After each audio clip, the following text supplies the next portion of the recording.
Whoa, why did it do that?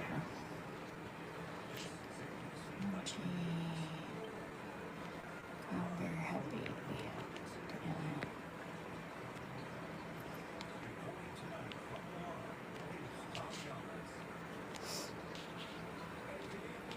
I don't know why it did that. Welcome in, everybody. Tap the screen, share out the live, do all the TikTok-y things. We're going to build up the room, and then we're going to have a special guest come join us at 7. 7. I don't like YouTube. 7. You don't like it? No. I'm going to plug a mic in real quick. Not at all. Why don't you like it? Because you can't reply to anybody with like outright typing their whole name, and it's like just a pain in the butt. Because then by the time you're like figuring out what their whole name is, it's gone. I don't like it. You don't got a laptop or a PC? Yeah, but I don't want to use that. I tried it on my tablet to see if it worked on my tablet, and you still have to do the same thing. Thank you for the heart, me. Oh yeah, a tablet or an iPad's still going to be considered a mobile device. Yep. So And Bailey, I don't know if I'll be over there too much.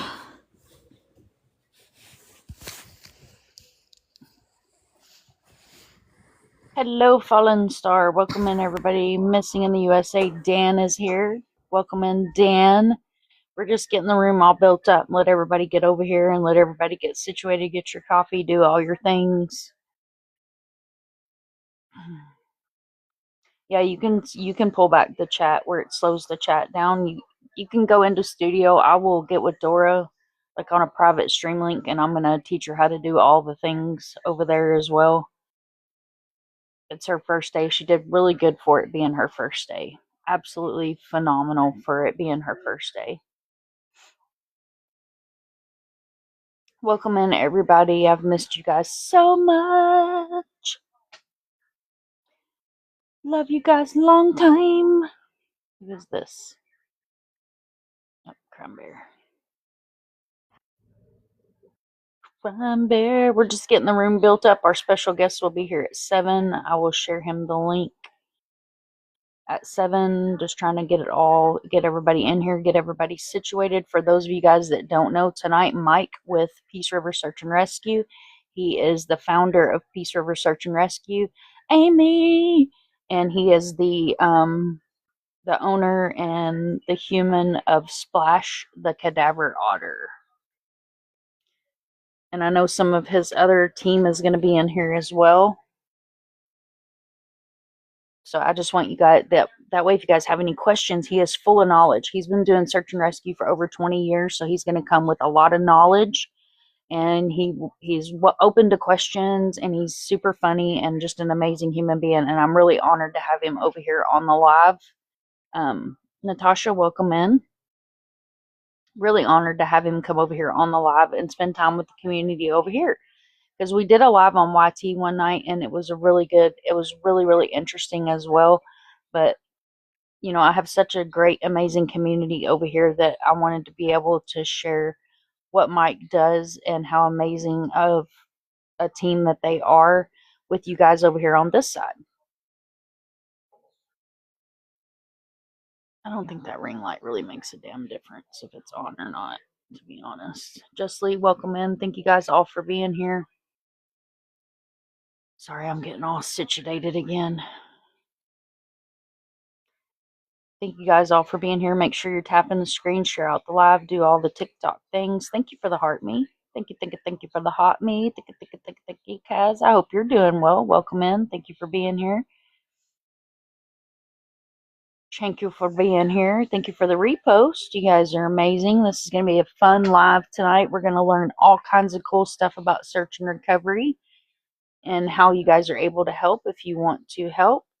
How does anyone know Dora's YT? Dora's YT is Dora the MF Explorer.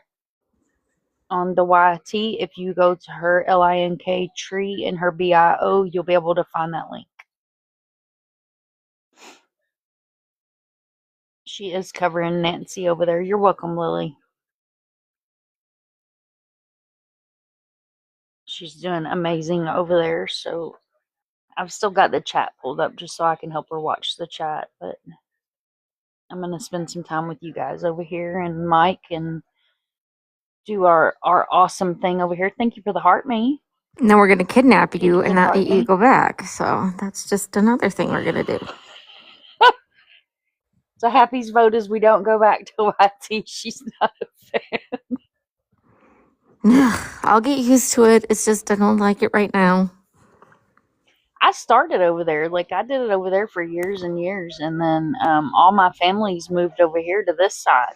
And I was like, oh, shit, let me figure out how to use this. And which I had uploaded over here I've uploaded over here for about 4.5 years, but I never really took it seriously because I didn't like it. Right. Like, when you switch platforms, it takes a lot of getting used to. Right. I just want to know who And the I was like, I designer can't. of YT is because they should know better on a lot of different things that should easily be done. So I'm a fit to email them. We've been complaining about it for years now. Fix the act. Fix the tagging. Please, we're in 2020s. Fix the freaking tagging. To no avail. I kind To of like no avail. I kind of like being able to for Jordan to be able to play the videos and not see them Yeah, I do like that part. And it's clearer too. much. Yep. And it's an actual studio. Like, you can use that to edit and record, and like I was telling her earlier, you can use it for mod meetings and stuff. Like, I could send you guys I can send you guys a private stream link, and we can go up on a private. There's been nights that I've been live and ended the live, and me and my sister have sit there for an hour and just bullshitted, and I've watched her make cuts and stuff Right. in the back. Thank you for the follow, Jennifer. Yeah, no, I do like that part of it. It's just like I said, it's just the little minor things that I'll get used to it. Or I just It's just won't a little talk different. much to people. It's just different over there. It's just a little different. I told Yeah, mom YT is foreign.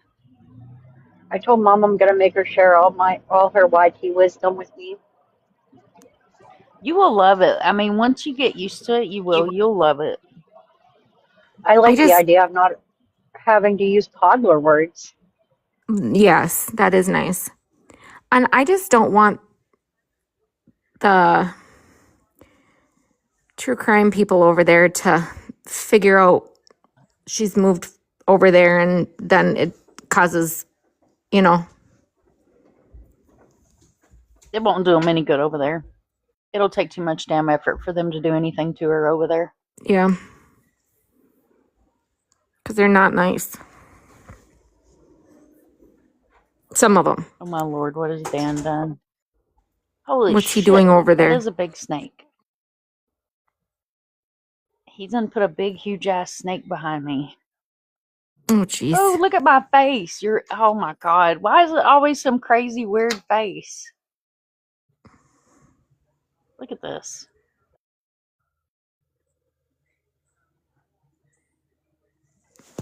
I mean, that's pretty akin to the face I might be making if there was a giant snake behind me.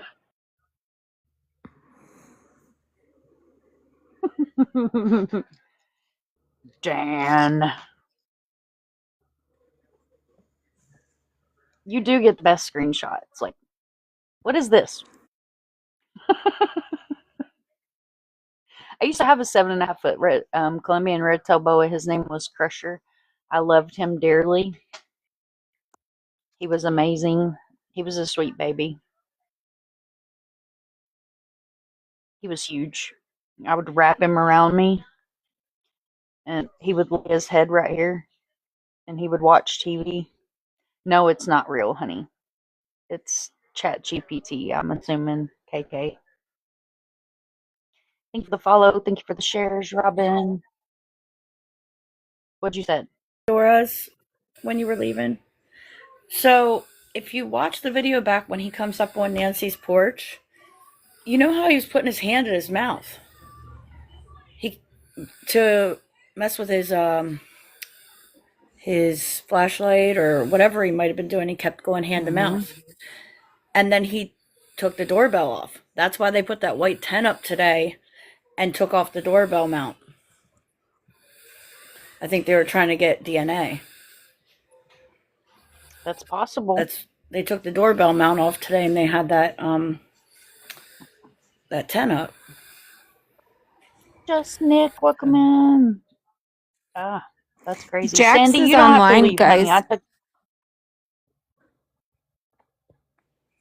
Jax, what? What?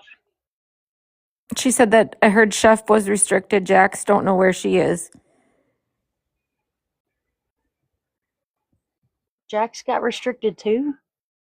You're here to No, troll. I think she Behave was yourself, wondering sir. where she was. Oh. Yeah, Dora's boxes got nannered, and then they said that some lady that makes cupcakes on live got nannered, and then Alabama Mama got nannered. It's craziness. I'm Okay, not starting to thank you wonder guys if for it's coming over to way support. more than what we think it is.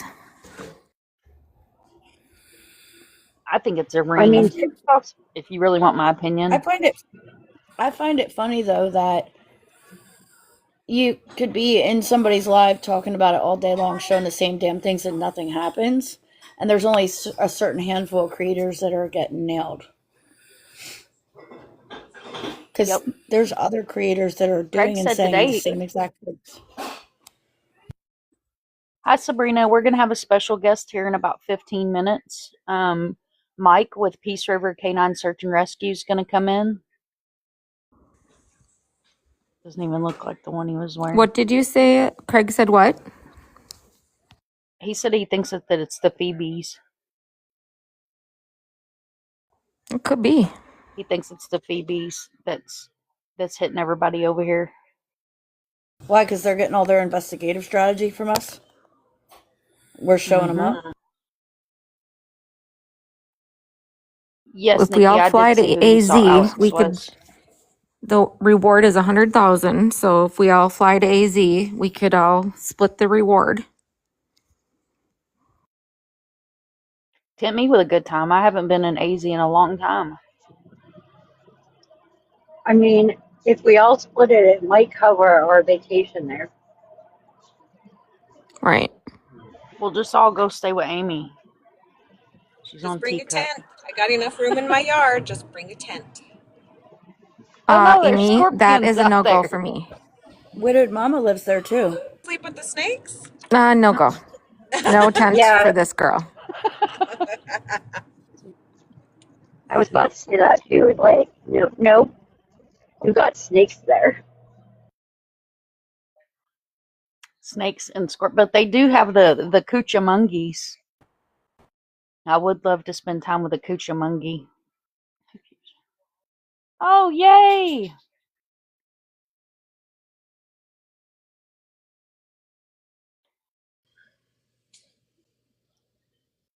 Mike is in the house. Let me switch the layout. Welcome. Hey, can you hear me? Am I I visible? can. Okay. I've never done one of these Your before. camera's not on. What's wrong with my camera? All right. How if I turn your camera on? How do I do that? Oh, there it is. There's the Click button. your box. There it is. My shirt's all messed up. Sorry. I was playing with the otter and the dogs earlier, so I messed up. And I had to mop floors, so I'm a little messed up. But anyway, I'm all right. Here we go. Ha! There I am. There he is. In all my glory. In all my glory. Hey. So everybody, Welcome I've never done one of these in. before. So just this is a first for me on TikTok. So I just put the face of the otter up. I don't do my own face. Which, by the way, he's swimming in his pool. So I haven't gotten him out yet because he's soaking wet, and I will be soaking wet the minute I get him out of there. So I will save that for later, or maybe I'll just take the camera out there and we'll just go out there and play with him out there. I don't know. We'll see how it Yes. goes. So we can go out there with him. Everybody's so jealous that I got to hold him and love on him and be an honorary East River Yeah, member for a day. pretty much whenever And you want to. If you're you're a in the big area and you star come over by. here. Oh, well, thank you. I don't deserve it, but I appreciate it. But Splash has turned out to be a success story for us. And the news of him getting working got released a little earlier than we had planned. But my friends at FDLE did that, unfortunately. So some friends, huh? So anyway, I just got a newsreel from Germany. Somebody in Germany did a big thing on Splash this week. So and they never talked to me. I just Wow. find out about it later on, and so I'm like, oh, hey, look at this, something about Splash. So, May I ask where the idea came from, and how did you acquire him and train him? we the idea was mine. I was coming home from a case. We were working in Los Angeles, and I was flying home, and in the pocket in front was somebody left a magazine behind, and I picked it up, and it was a nature magazine, and I was reading about how otters use odor as part of their sensor array. They have whiskers that they pick up on movement, and they also otters are fascinating how they work, but there's a lot to how they hunt. And I thought, well, I've been training scent dogs for 46 years. I should be able to, I figure this otter thing out. And so I started doing some research. I went up to the local aquarium up in Sarasota. They had an otter display at the time, and asked if I could work with a couple of their river otters a couple times a week to see if we could do some scent testing and training with them. And they said, yeah, come on over. So I went over and I worked with their trainers, and we worked with them for, about 4 or 5 months, and they did really good. They responded. Otters are incredibly intelligent, and they're fun. They like to have fun. They're a little on the skittish side, and they bite a lot. So you get used to getting bit because they're going to bite you. And then, we worked with them, and then they did really good. And I said, hey, we should take them out into the field and see if we can work them out, how they do in the field. And they said, no way. You're not taking our otters out of the zoo. So that was it. So they said, you're going to have to get your own. And so I did. And when we put out the last Splash came to us through an email blast I put out to a lot of zoos that had otter programs, asking if they would be willing to donate an otter to this program that we've got. Training otters to do forensic work. And one zoo in Phoenix, the Wildlife World Zoo, or World Wildlife Zoo in Phoenix, Morgan Brown runs it, and she's great. And she said, yeah, I've got one, come get it. So I drove out to Phoenix, I picked him up, and 2 days later I brought him home. And so 2-day trip back. And so came back and had to figure out how to train an otter, which sure, he was 4 months old at the time when I finally got him here. I'd put in, supposed to pick him up at 8 weeks, but FWC, which is Florida Wildlife, they held up my permit for a while. We were arguing over how much food an otter eats.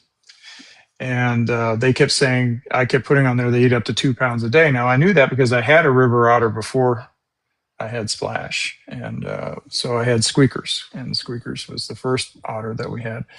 And then she ate about 2 pounds a day. But river otters are bigger than Asian small clawed otters, which is what Splash is. And he doesn't eat quite as much, although lately he's been eating. He's been sick, so he's healing up right now. So he started eating yesterday, and he's been eating like a ravenous pig for the last 48 hours. I think he's gone through 4 pounds of fish in the last 48 hours, such is fine as long as he's healing up. That's fine. I don't mind. But anyway, so once they gave me my permit, I was able to go get him. But I also, when you have a permit, you have to transport them through all these states because I'm driving, and I have to have permits from all the states I'm going through in order to take them back home. So it's called a import permit. So you have to get that, and it has to be signed off by all these people in other states. And, you have to tell them what route you're taking and where you're stopping. And, it's a big deal. And so you get all that done, and then you get them home. And then we, introduced him to his new place and spent time trying to figure out how to work with him. And he was just a little thing at the time, and then now he's a pretty good sized otter.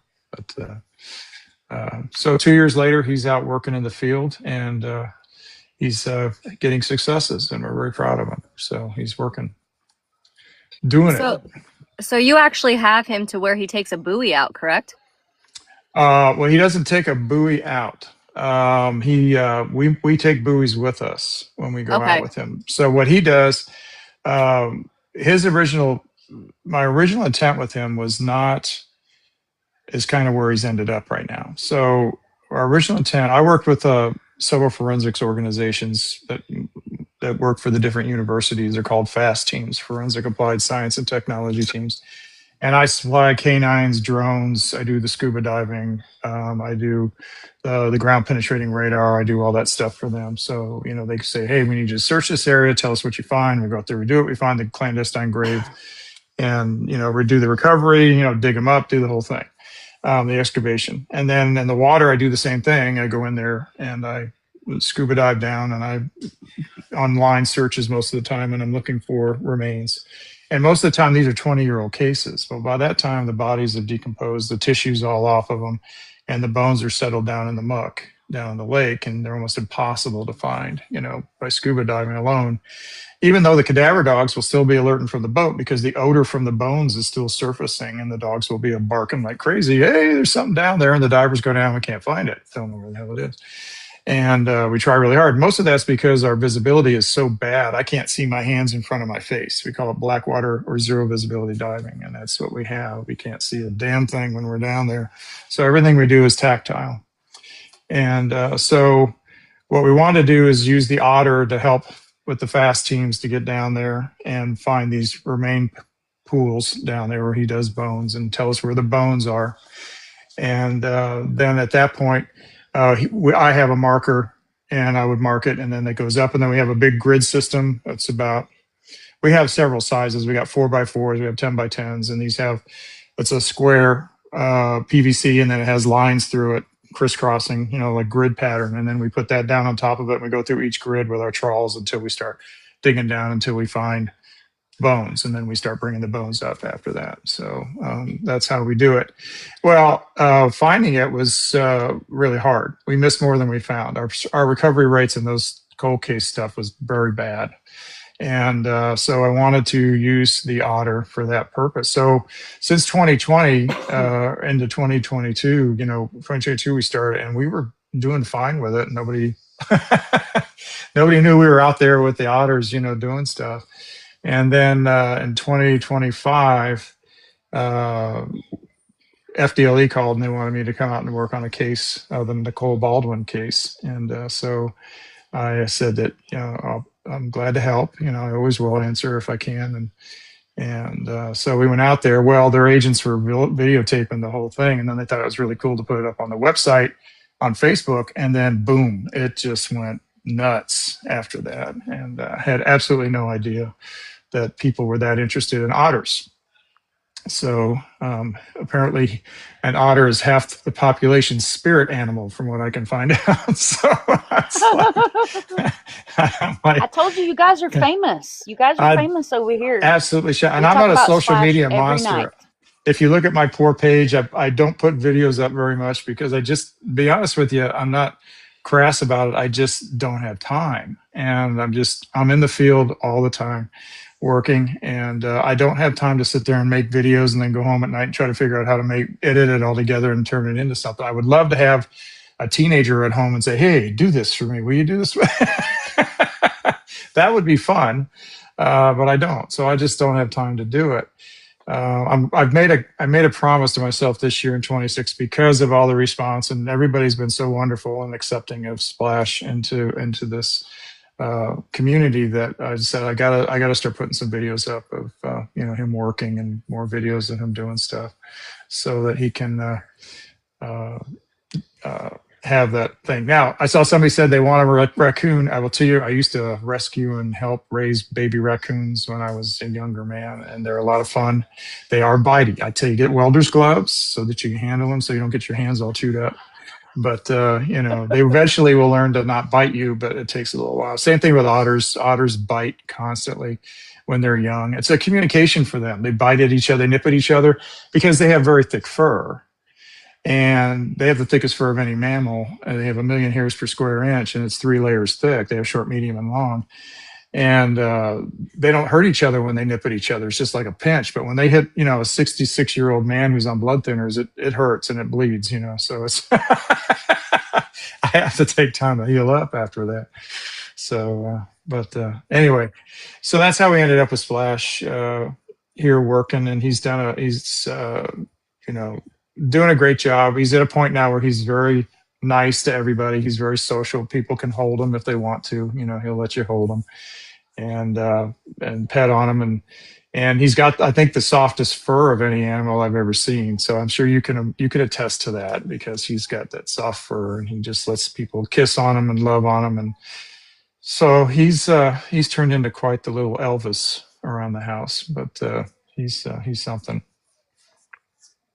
Amazing. So in the chat, we have a question of who his favorite human is. His favorite human is Mike. He let me hold him for about 5 minutes, and then he was very verbal and was like, "Give me back to my daddy." Yeah. You're cool, Unfortunately, I don't know you. One of the good traits about otters is that they bond. They're very family oriented, and they bond very hard to their human or their person. So in the wild, they pretty much mate for life. They bond to one female most of the time, and then they just raise their family, and that family pretty much stays as a pod or a romp, as they call them, for most of their lives. They're always around, with each other. And so family is important to them, being a social animal. And being a social animal, it's something that we use to our advantage when we're training them, because you're dealing with a wild animal. These are not domesticated dogs. Domesticated dogs have been bred over generations to work with humans and to be part of the human life, and they very want to please humans. And wild animals like otters do not have that desire. They do not give a crap about you and what you're going to do. So you got to find a way to get them engaged and a way to get them motivated. And through engagement, we ignore them. Basically, we just, if he gets, in the early days, if he was being sassy and nasty to me, I would just cut off the food and cut off the attention and go back in and leave him in his run for the day. And he would, by 5 o'clock in the afternoon, he's looking out the run like, is somebody going to come spend time with me? And then I would go back out there with the food and I'd say, okay, let's do some scent work. And I'd say, where's Hoffa? Now, Hoffa is our cue word for cadaver on the team, just so you know.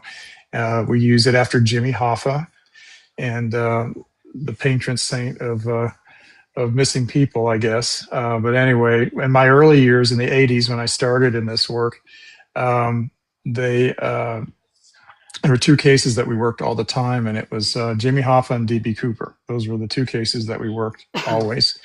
And Jimmy Hoffa. So after a while, I got to be a joke, and I'd be out with the feds working on this, searching an area, and I just say, "Go find Hoffa." And I just got to be a joke, and so we said Hoffa, and that was it. So, and then the rest of the cadaver dog community was supposedly using an Indian word called Napu. They said, "Find Napu," and I'd say, "What is that?" And they said, "It's an Indian word. It means find, dead people."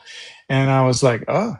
Okay." And then now I work for the Indians. I work for the Sioux Nation. I do a lot of work for them. I do a lot for the Shoshones and the Navajos and Dakotas. And I asked them, I said, "Does that word Napu mean anything?" And they go, "I don't even know what you're talking about." So, so I don't know who started that word, but he should be ashamed of himself for starting something like that. But anyway, so Jimmy Hoffa is our word, because if I ever find him, I'll be rich, and so that'll be great. But anyway, he that was our big thing with Hoffa. So I'll tell Splash, find Hoffa, and then because he's been ignored, he becomes very wanting to engage, and so he engages. Then he gets his food and he gets his love and attention back because he's being engaging. And otters are very hungry. They have incredibly fast metabolisms, and that is their furnace that keeps them warm in cold water. If they're not eating, they get cold. And so they eat 4 times a day. And so that's 4 training opportunities a day that you have to work with the otters. And so we, every time I go out there, we'll work for food. All right, we're going to do a scent problem here. We're going to go out in the backyard and I line up some bricks, and I have some scent hidden in one of the holes, and you got to run down there and find it. And then I have 2 pools, training pools, and I'll hide some out there. So let's go in there and go find Hoffa, and he'll find it and come back and tell me. And then I pay him. And we go out and do that stuff at feeding times. And then in the evening, he gets a free food at night. He comes in at sunset, or usually it's around 8 or 8:30 or so. He comes in, and I have a big bowl of fish there. He can eat as much as he wants at the end of the day, and then he goes and jumps on the couch. Usually lays by my wife and goes to sleep, and that's it. So he sleeps with us at night, and that's his thing. And then he's in the next morning. He's up usually about 5:30 or so, right at sunrise. And they're on a solar clock. They work sunrise to sunset. So when the sun goes down, they want to go to bed. And he's very vocal about that. Splash will come in when it's sunset, and he'll start crying at me. I want to go to bed. And I'm like, okay, come on up on the couch. You can. Or he lays under my feet. I put a blanket over my legs, like a tent, and he likes to get under there. He gets under there and he lays there while we're sleeping. So he's. That's his favorite place to be. And sometimes he gets in the water bowl and he hangs out there, or he goes over and sleeps with Dutch. He likes to lay with Dutch, my canine. Sometimes he goes over and hangs out with him. So, but he's in the house at night. So, and that's pretty much his routine. So, questions? Anybody have any questions? I'm glad that. Speaking of canine, it's going pretty fast. Yeah. Alex Pescador is down in the chat, and she said hello. Oh, hey, Alex. How are you? One of my favorite human beings. Just adore her. I'm glad she's doing well. Anyway, she's super. Super smart, too. She needs to be like in that genius pool. She's an incredibly brilliant young lady. So do they have bad days just like, anybody, and like, you get them out there and they just refuse to do their thing? They can. I mean, they can do that. Canines can do it, and otters can do it too. We train horses too to do scent work. And Debbie Mackey's on here too. Debbie M. Hi, Deb. Yep. She's my training. She's my diving partner. So she works the otter as well as I do. So she knows a lot about Splash as well. So, but they can. They have days when they're just not working right, and they don't feel good. And Splash just went through that. We travel a lot with him all over the United States, and I stop at a lot of Love's truck stops, and because they have these pet dog park areas, and I can let Splash romp around with the dogs and play for half hour or whatever in the dog park. And this last one, he got home, he was really sick. I mean, he quit eating, and then he started vomiting, and then he was pooping blood, and we were like, uh-oh. And we took him in, had him tested for parvo, and he didn't have parvo. At least the tests haven't come back with parvo. And his blood work was a little off, so we gave him some steroids and antibiotics, and he's back up. He just started eating again yesterday, so he's back up and eating yesterday. Like I say, he's gone through a ton of fish in the last 2 days, but he's eating hard. And so we have to learn how to work them. And otters are very susceptible to flu. COVID will kill otters. COVID that humans get will if they can pick that up, that'll kill them.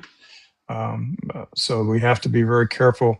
Usually when I go to schools and I bring the otter because they want to meet him, or I go to colleges and universities and I do presentations, or even FDLE. Next week, I'm actually at the Florida joint congressional session of the House and Senate. And they're doing a special day, and Splash is going to be there, and there's going to be kind of an otter day for Splash on Tuesday. So I'll be up at Tallahassee for the day. But when people come up to pet him, I just ask them, I said, have you been sick? Have you had the flu or anything lately? And they say yes. I say, please don't pet him because we just don't want them to get sick. We don't want them to pick it up. So that's one of the drawbacks with otters. The other one is you can't fly with them. They have you can't use them in pressurized cabins because they have ear flaps and nose flaps that they close when they're in the water. And that because of that, they don't regulate cabin pressure really well in the planes. So you have to drive him everywhere. So if I get, like, we had to go to Salt Lake City to work a case, and while we were out there, we were in Colorado, and then over to Yellowstone, and then we had to go to California and Redding, and then we had to come home, and drove the whole thing. I mean, it was all 5,000 miles by the time we got home. So it was a big trip.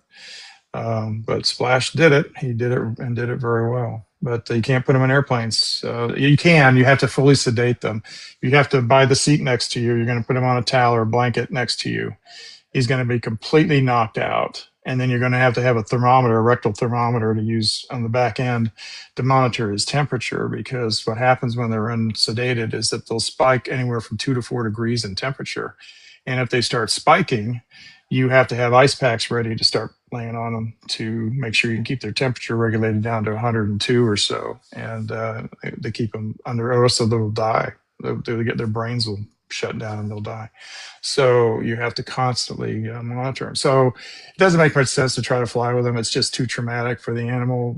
He's happy to ride shotgun in my van, and so he just rides along with that. So, but that's pretty much what he does. Now, someone asked about in the water with him. The biggest problem with training him was getting him operational, meaning that we had to figure out how to. He was good at, he understood his target odor, and he knew how to do it really well. But we have to teach him to tell us, like a canine. Canine gives you a full alert, trained alert when he's found something. Well, how do we train and get the otter to tell us that he's found something? And so that was the big problem was, well, what are we going to do? And so I said, well, just do like dogs. You teach him a refind. He goes and he finds it and he comes back and tells us that he has it, and he takes us back to it. And that's a 4-step process. And we did it where he was in the pool. He would run across the pool. He would find it. He'd stick his head up out of the water and squeak at me and paw at the source. And I would go over there and I'd pay him. And I'd pay him and I'd pay him. And then eventually I stopped going over. He would find it and he would look up and he would yell at me. And I wouldn't go over there. And I'd just kind of look around like, oh, got dementia. I don't know what I'm doing. And then he would rush over there frustrated and squeal at me at the top of his lungs, and then make me follow him back over to the food. And then he would start his alert again. And I said, oh, okay, I come over there. And I know he's thinking to himself, these stupid hairless apes, they're so hard to work with, and I'm just like, oh my God. So I would use frustration to get him to do the refind. And it worked. And he comes back to get me, and he goes back. Now, what he does if I'm in scuba, if I'm underwater with him, and like Debbie and I are down there diving, looking as part of our pack, and they love that because they have the whole pack hunting with them, and their hunting drive is very strong. They love to hunt, and they love to hunt in a group. So when they're with the dive team and they're out there working with us, they love that. He's gone. And so you realize that I don't have good visibility. I can't see hardly anything in front of me. So all I see is his butt go into the darkness, and that's it. I don't see him again. So what he does is he comes back and he started grabbing my mask, and he would grab my mask and shake on it. And there's some video on our websites that you can see where he does this. He comes back and he starts interacting with my mask and tugging at my ears and tugging at my mask. And that's him telling me, hey, I found something. I need you to come with me. So what I do is he's got a blue harness on, and there's several clips on it, D-rings on it. And so all I do is I have a little spool over here, and I just grab and pull him over, and I hook it on. And then I touch my nose like this, and then I tell him to go, and then I release him, and he goes back to wherever the hide is, and he lays there. And then I just follow the string until I get there. And then he's laying there on top of it. And so then once I'm there, I take the clip off, and he swims away. Now he can hold his breath for up to 8 minutes underwater. It's his personal best is 8 minutes. But he, at that point, he's done. He'll just swim up, get some surface air. He may hang around with us, or he may go back to the boat. It's whatever he's going to do. And then we just work on the recovery at that point. We mark it, and then we, depending on what law enforcement wants to do, if they want us to recover the remains, we'll do it, or they're going to send their divers in to do it. It's whatever they want to do at that point. So we've already decided that before we go out, who's going to do what, and get that done. So that's it. Now, if we don't go in with him, say we launch him from the boat, but I'm not going to go in with him, he will come back and surface and squeak at me really loud and let me know he's got something. And usually at that point, if I'm not going in the water with him, because there was a period of time I couldn't go in with him because I was sick and I couldn't go in. We would have a diver stationed by the boat, and as soon as I would hook onto him from the boat, he goes back down, and then the diver will just follow the line down from the boat, and then he's be waiting for him down there on the bottom. So that's what he does, in his port. Now he's been getting more stuff on recent drownings lately. We had one here in near Arcadia not long ago. A guy fell off his fishing boat and drowned, and they tried for 2 days to find him with their dive team and everything, and it was thick grass. They couldn't find him. And so they called up and they said, I hear you got this otter that can find stuff. Would you be willing to come out? I said, sure. So we went out and launched him from the boat, and it took Splash all of less than 15 minutes to find the guy. And so after that, everything sort of changed. And then people were calling us for these other types of searches that we're doing now. And so we really wasn't planning on doing that kind of diving with him, but that's kind of where it's going right now. So we got a mishmash. We're either doing cold case work or we're doing some of these recent drownings things, which, we're here to serve. Peace River's here to serve the community. And, if that's where we fit and if that's where we belong so we can provide the best service, then that's what we do, so There we'll was see a how it works out. question in the chat if he can do land as well. He does. I've been training him to do what we call line searching. And what that means is that when we get into an area, sometimes when we're working on human remains recoveries of burieds, and he does, finding the grave shaft is the hardest thing that we have. A lot of times recoveries don't get made because what happens is the scent on older graves spreads out, and we get what we call grave migration, and it's the odor pool just gets big, and the cadaver dog will come in and hit where the strongest odor is at the time that he's there, and that may not be right where the grave shaft is. The grave shaft may be 10 feet over, but the odor is popping up over here today, and that's where the dog's alerting. So what's happened in the past is he goes in there and the detective digs down 2 feet. Yeah, there's nothing here. We're done. And then they leave, stupid dog and all that kind of stuff. They don't realize what's happening, that we need to stay there and work this area because we may not be right on top of the grave shaft because the odor is migrating away from the grave. And so that becomes a problem. So what we've been doing with Splash and my regular dog, who's Nova, we're doing this line tracking where we spread rope lines across the area where the dogs have been alerting, and then we put holes in. We have these hole punchers like you use for finding septic tanks, and we push them down. And then we go through there, we make a line and a line and a line and a line, and then we wait, we let it calm down for a day. And then the next morning we start running the dogs, and they'll follow that line right on down there. And if they get into a hot area, they'll stop. And so we mark that. And then I'm training the otter to do it too, because he's very good at it. And he's very better at micro areas than the dogs are. So we just have him run down the lines and do it. I got the idea from a friend of mine who works at a popo, which is a place that trains Tunisian brats to find landmines. And he uses the same technique for that. So I said, I'm going to use it with Splash and see if that helps us. So our goal is to get to the grave shaft, and that can be tricky. A lot of times it can take time to find that when they're down there for a while. So anyway, yeah, that's how that works. We're using them on land. Now I've had people talk to me about using otters in rubble piles and stuff, like after an urban type thing. And I think otters can do it. I mean, if they'll fit in there. I know that a popo is working on training rats to do that kind of work.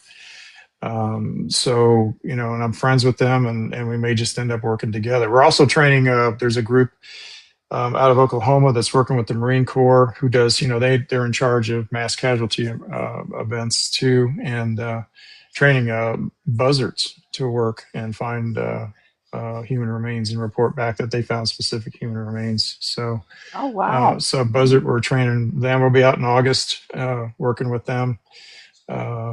Training with them, so it's pretty neat stuff going on. So Mike, animals are great. So, yes, go ahead. I was just gonna say, do you foresee more otters in more like a big training session, or is it really you have to do one-on-one with them? It's too early for me to tell you. because I'm learning this as I go along. It takes the right otter. First of all, you got to have an otter that's willing to work with you. So you got to find one that's got the right personality. And we're lucky with Splash because he's turned out to be a good boy. But I don't know about mass seminars and stuff like that to run for otters. I do believe it is, and I've talked to Debbie about this morning, you know, that in about 10 years, you will see a lot of otters involved with dive teams. You'll see them out there with forensic recovery and stuff because Splash is blazing a trail and he's doing well. And I think if we can keep it up and not screw him up down the road, we can I think he'll prove successful and more people are going to want it. The problem is we got to have a source for otters. We have to be able to get them and get a good otter. And there's a lot of question as to whether we use the river otters versus the Asian otters. And that's kind of where we are with it right now. We were using American river otters and we switched over to the Asian small clawed otter. And we gave up something in the ability for them to swim because the Asians have smaller hands, not as big as web feet as the American river otters do. But the American river otters are nasty, very mean. And the Asian otters are much more social and friendly, and they're much more animated. So when they get into something, they squeak and waller and tell you all about it, which is great. We need that. So it's been a trade-off, one from the other, and we're still sourcing out. We're also still trying to figure out how they do what they do. And because it's not all odor driven, you know, we started, we thought, well, it was just, they do this thing when they're babies, you'll see them do it. They like to practice blowing bubbles, and they're blowing bubbles and blowing bubbles and blowing bubbles. Well, they use bubbles to hunt with. And what they do is they put the bubbles out and the odor attaches to it and they'll suck them right back in and they taste them. And then the odor taste corresponds with the scent that they're looking for. And they track that. That's how they track and find what they're looking for. But that's not all that they do. Many times we videotape the otters working underneath there. And I work with Dr. Vass from the University of Tennessee, and he's a brilliant man. He's also a leader in piezoelectricity and resonance frequencies.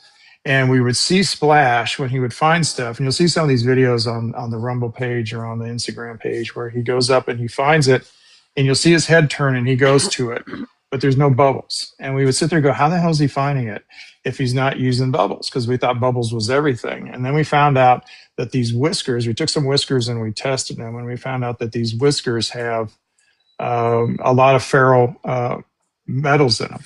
So they have, they have some lead and they have some other stuff in there, which is magnetized. And we found that the otters are very susceptible to magnetic fields. And so bones and human remains generate a large magnetic field when it's underwater. And so we realized that he's using that as part of his way to find what he's working on, as well as now we just discovered within the last month that their eyes see magnetic fields as well. So they can not only smell it, but they can see where the magnetism is coming from. So they use a combination of magnetic fields and like sonar. They feel the vibrations, they feel everything in their whiskers, and then they're seeing the magnetic field, and then they're confirming it with the bubbles when they get there. So when they get there, you'll see them blow a bunch of bubbles on it and then taste it back. And that's how they're confirming what they found. So it's fascinating what they do and how they get there. So we're doing a lot of work on it. Dr. Vass and I are doing a lot of research. We're working with another guy who owns the company Scent Logic, who puts out a pseudo sense that he's very well versed in resonance frequencies too. And we're going to probably put out a paper, a peer-reviewed paper, we hope by the end of summer. So we can explain how we did it, what we're doing, the cases that Splash has worked on, the successes and the failures and the whole thing.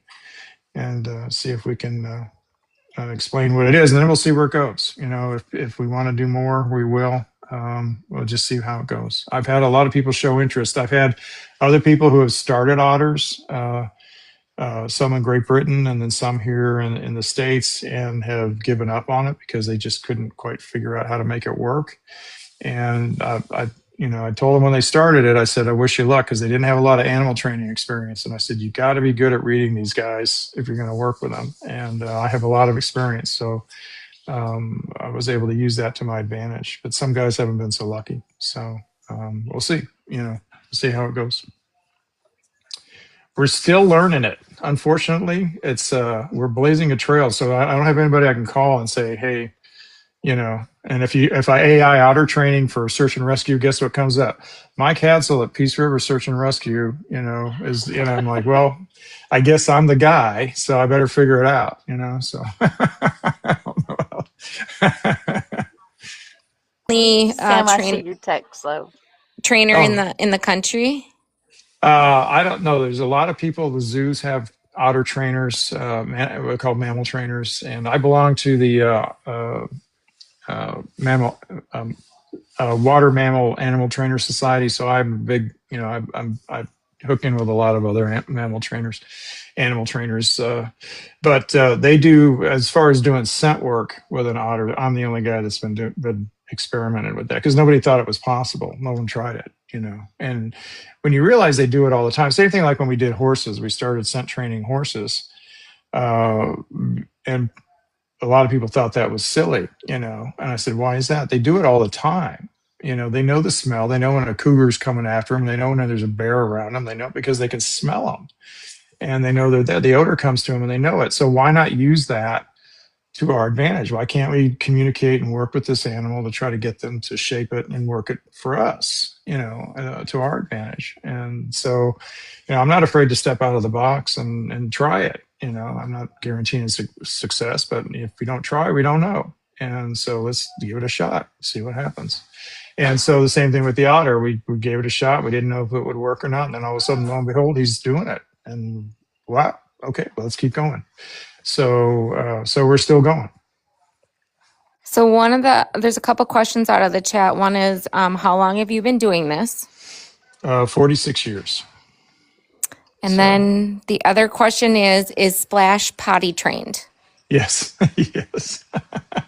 He's very good about the potty. So, and he just did it this morning. I thank God he got me up because he had to go to the bathroom. And so he takes me to the back door and I take him outside and he goes to the bathroom outside. Now, otters are communal pottiers. I guess that's the nice way to say it. So they all go in one spot. The whole romp or group of them will go to one area and they all just use the same thing. And they always put these videos up there of them dancing. You see the back ends going up and down like this. Well, they're not dancing. They're going to the bathroom. That's what they're doing. They're getting it all out. And so, oh, they're cute. The little otters are dancing over there. No, they're not. They're going to the bathroom. So that's what they do. But so what he does now, we've had success teaching him to use the toilet. I didn't intentionally teach him to use the toilet. I use the toilet. I don't always flush it right away because I may have to go again. So I leave it in there. And what happened a couple mornings was he came in and he jumped up on the toilet seat and he looked around and he says, oh, this is where we're going. So then he just turns around and he goes to the bathroom and the toilet. I said, oh, well, good job. So then he was like, so he's done it twice. And so I think he's pretty well figuring it out. So now Wanda's asking, what do they eat? He has a variety of things he eats. His number one favorite thing is farm-raised raw salmon. That's his favorite thing. He's very bougie. So yeah, it's $17 a pound. So it's expensive meat for him. And thank God he likes tilapia because that's his other second favorite fish that he likes, and that's cheap. So we got to balance it out with the two. And then I've tried other things. He likes shrimp. He likes crabs, soft shell crabs. I got to get him some. I got to remember to do that this week. And he likes soft shell crabs. He likes to take him into the pool and rip them apart or take his marbles and beat him into submission, that kind of thing. So he likes that. And then he likes blueberries. He likes grapes, green and the red ones. He likes cucumbers. His favorite veggie is carrots and then green beans. And let's see what else. He likes watermelon and green melon, and his favorite alcohol is Midori. So you got to watch out with that because he does like Midori. So don't leave any glasses of Midori around. I made that mistake. So he did that. He found my Midori, stuck his whole head in there and drank some Midori out. I was like, oh my God. So he actually fell asleep after he drank. That was on New Year's. And after he drank it, he got some big gulps out of it and drank it. About 5 minutes later, he was passed out on his back, and I told my daughter, I said, "We got to get the bottle of Midori and put it next to him and take a picture so that we can say, you know, my poor otter, he's seen too much. He's just seen too much. His stress got him. He's got post-traumatic stress disorder for otters, and now he's an alcoholic. But anyway, so no, he's a good dog. He's a good otter. He's a good boy. I know Canine Bailey is up here. She's also a canine handler, and she has been Yep. waiting like 2 weeks to pick your brain. Oh, go right ahead. There's not much left in my brain, but you're welcome to pick what's left. And I'm over here literally dying on my deathbed. Oh my God. Sorry about that. Oh, Bailey. So I've literally just been like soaking in as much as possible because I am an absolute geek when it comes to scent theory. I can Yep. geek out on it forever, and I feel like obviously you can too. Oh yeah. So I would love to hook up with you, especially when you're in Oklahoma, because this is my home. Oh, good. Yeah. And I would love to meet you and take you out to dinner if you have time or whatever, and just Yeah. Be sure and DM me or send me your info because I do have a detective out there that's going to be doing some work. He needs a cadaver dog, so I'll hook you up or let's make sure you do you know guys. what county? I don't know where it's at. I met him at one of the many conventions that we were at this last year, and he said he had this case. There were some old graves from a murder case on this property, and he's been trying to get permission to get on there. And he asked me a lot of questions about cadaver dogs and the age of graves and all that kind of stuff. And I answered all his questions. And then I said, he was talking about having us come out and work with him, which is fine. But I said, there's probably teams closer to you that can do it, So, but we do a lot of historical and cold case stuff. So we have a lot of experience with old graves. So we do a lot of that stuff. Our oldest grave we did out at the Avon Park bombing range. We were working on the Paleo Indian project out there. I think 5,000. We have some 5,000-year-old graves out there that we've been able to recover. So, so that's the oldest that we've had. But anyway, Bailey, come on, shoot me some questions, stimulate my brain. Well, I was talking when you were talking about how the canine can hit 10 feet away from actually where the grave is, and that I had put in the chat because I'm trying not to talk. That's how important scent theory is, and I talk about that a lot when they bring me into these lives and ask me the canine questions. Is understanding scent theory, especially not only as a trainer, a handler, but from a LE perspective and the detectives, if they understood it better, then they would understand the dog is doing their job and not automatically dismiss it.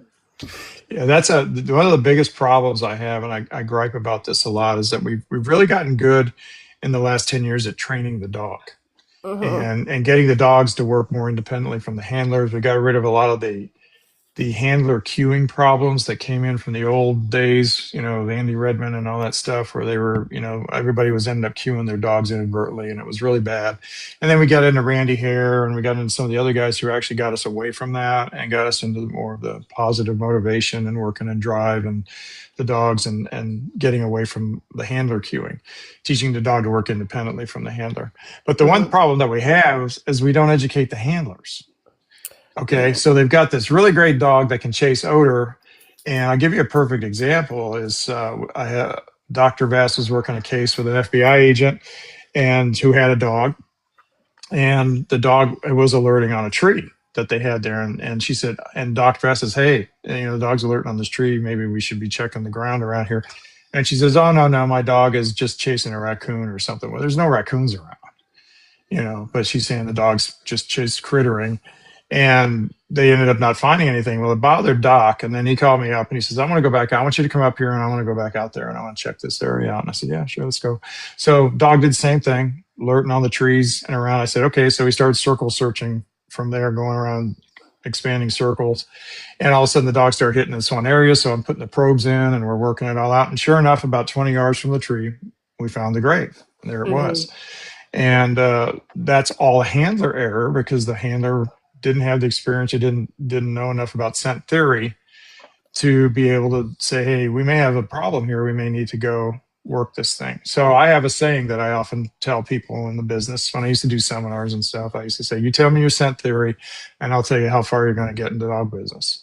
Okay. Because if you don't understand how odor works, not only coming up from grave migration and some of the problems with the water table and these other things that go on, but if you don't understand transfer, trace, residual, these other things that can happen, you're not going to get very far. You're going to make a lot of bad calls with your dog when you get out there. And that's one of the biggest enemies we have for cadaver dogs. That's why cadaver dogs in some areas are poorly spoken of, is because the handlers were poorly trained. And Well, it's it's this the problem. old saying of is 9 times out of 10, it's the handler, not the dog. Is the dog ever wrong? That's the question. Yeah, they always say the dog's lying. I said, why was the dog lying to you? Why would the dog lie? Yeah, it's I funny mean, you say that because working alongside BP and go and being able to sit in their handler course, yeah, I was talking to the main trainer and I was like, I would love to be able to just to sit into your class to see what's going on because yeah, we really hit it off on scent theory. And I was like, one of the guys that was out there testing one of my dogs I was like, he's green, isn't he? And he was like, yeah, he is. And I was like, yeah, he's got a billboard on his forehead, how green he is. And I was that's like, funny. he came in and I asked him, I was like, what do you know about scent theory? And he literally looked at me, and this is a handler with a paired dog. He Yeah, was like, what's scent theory? And yeah, I was like, oh my God. yeah, And the head trainer said, listen, that they learn out in the field, they don't learn in the classroom. They literally have like 24 hours within a 2-week handler course yeah, of what they learn about true scent theory. And I was like, that is the whole basis of a handler. Without yeah. it, you do not have a foundation. Well, you got to be trained in scent theory, and you got to have a good handle on forensic matters and understand what we're doing there. Because Yeah. as you know, I know we're called into these cases long after the incident has happened. Hmm. So we've got a lot of age going on. We've got a lot of things the environment has done to this area by the time we get there, and we've got to be able to put that back together in our minds and be able to look at it and say, okay, this is what's had the trees and the way the land is and the type of soil. I'm amazed at how many handlers do not understand soil composition and be able to go on. You can go to USGS and get a map of the type of soil that you're working on, and it'll tell you the pH levels, and it'll tell you the water flows, and it tells you the slope, and it'll tell you how much is this and that. You can look at it, and then you know what type of dirt you're dealing with, because if your body's down in the dirt, you got to know what you're dealing with, because that's going to affect how the odor's coming up. And a lot of people aren't trained in any of this stuff. So one of the things at Peace River we're going to try to do this year, towards the end of this year, so I'm going to bring in both our PhDs and 2 of our crime scene techs that we were their specialists, and put together an advanced cadaver handler seminar, and go teach scent theory and teach search strategies so that they understand when you run into this problem, this is what you need to look for, and you need to look for this, and you need to look for that, and teach people how to do this, because it's epic out there right now. There's a lot of good people going out there training up the dog, going out there and trying to work, and the dog is operating correctly, but they're making a bad call on what the dog is doing.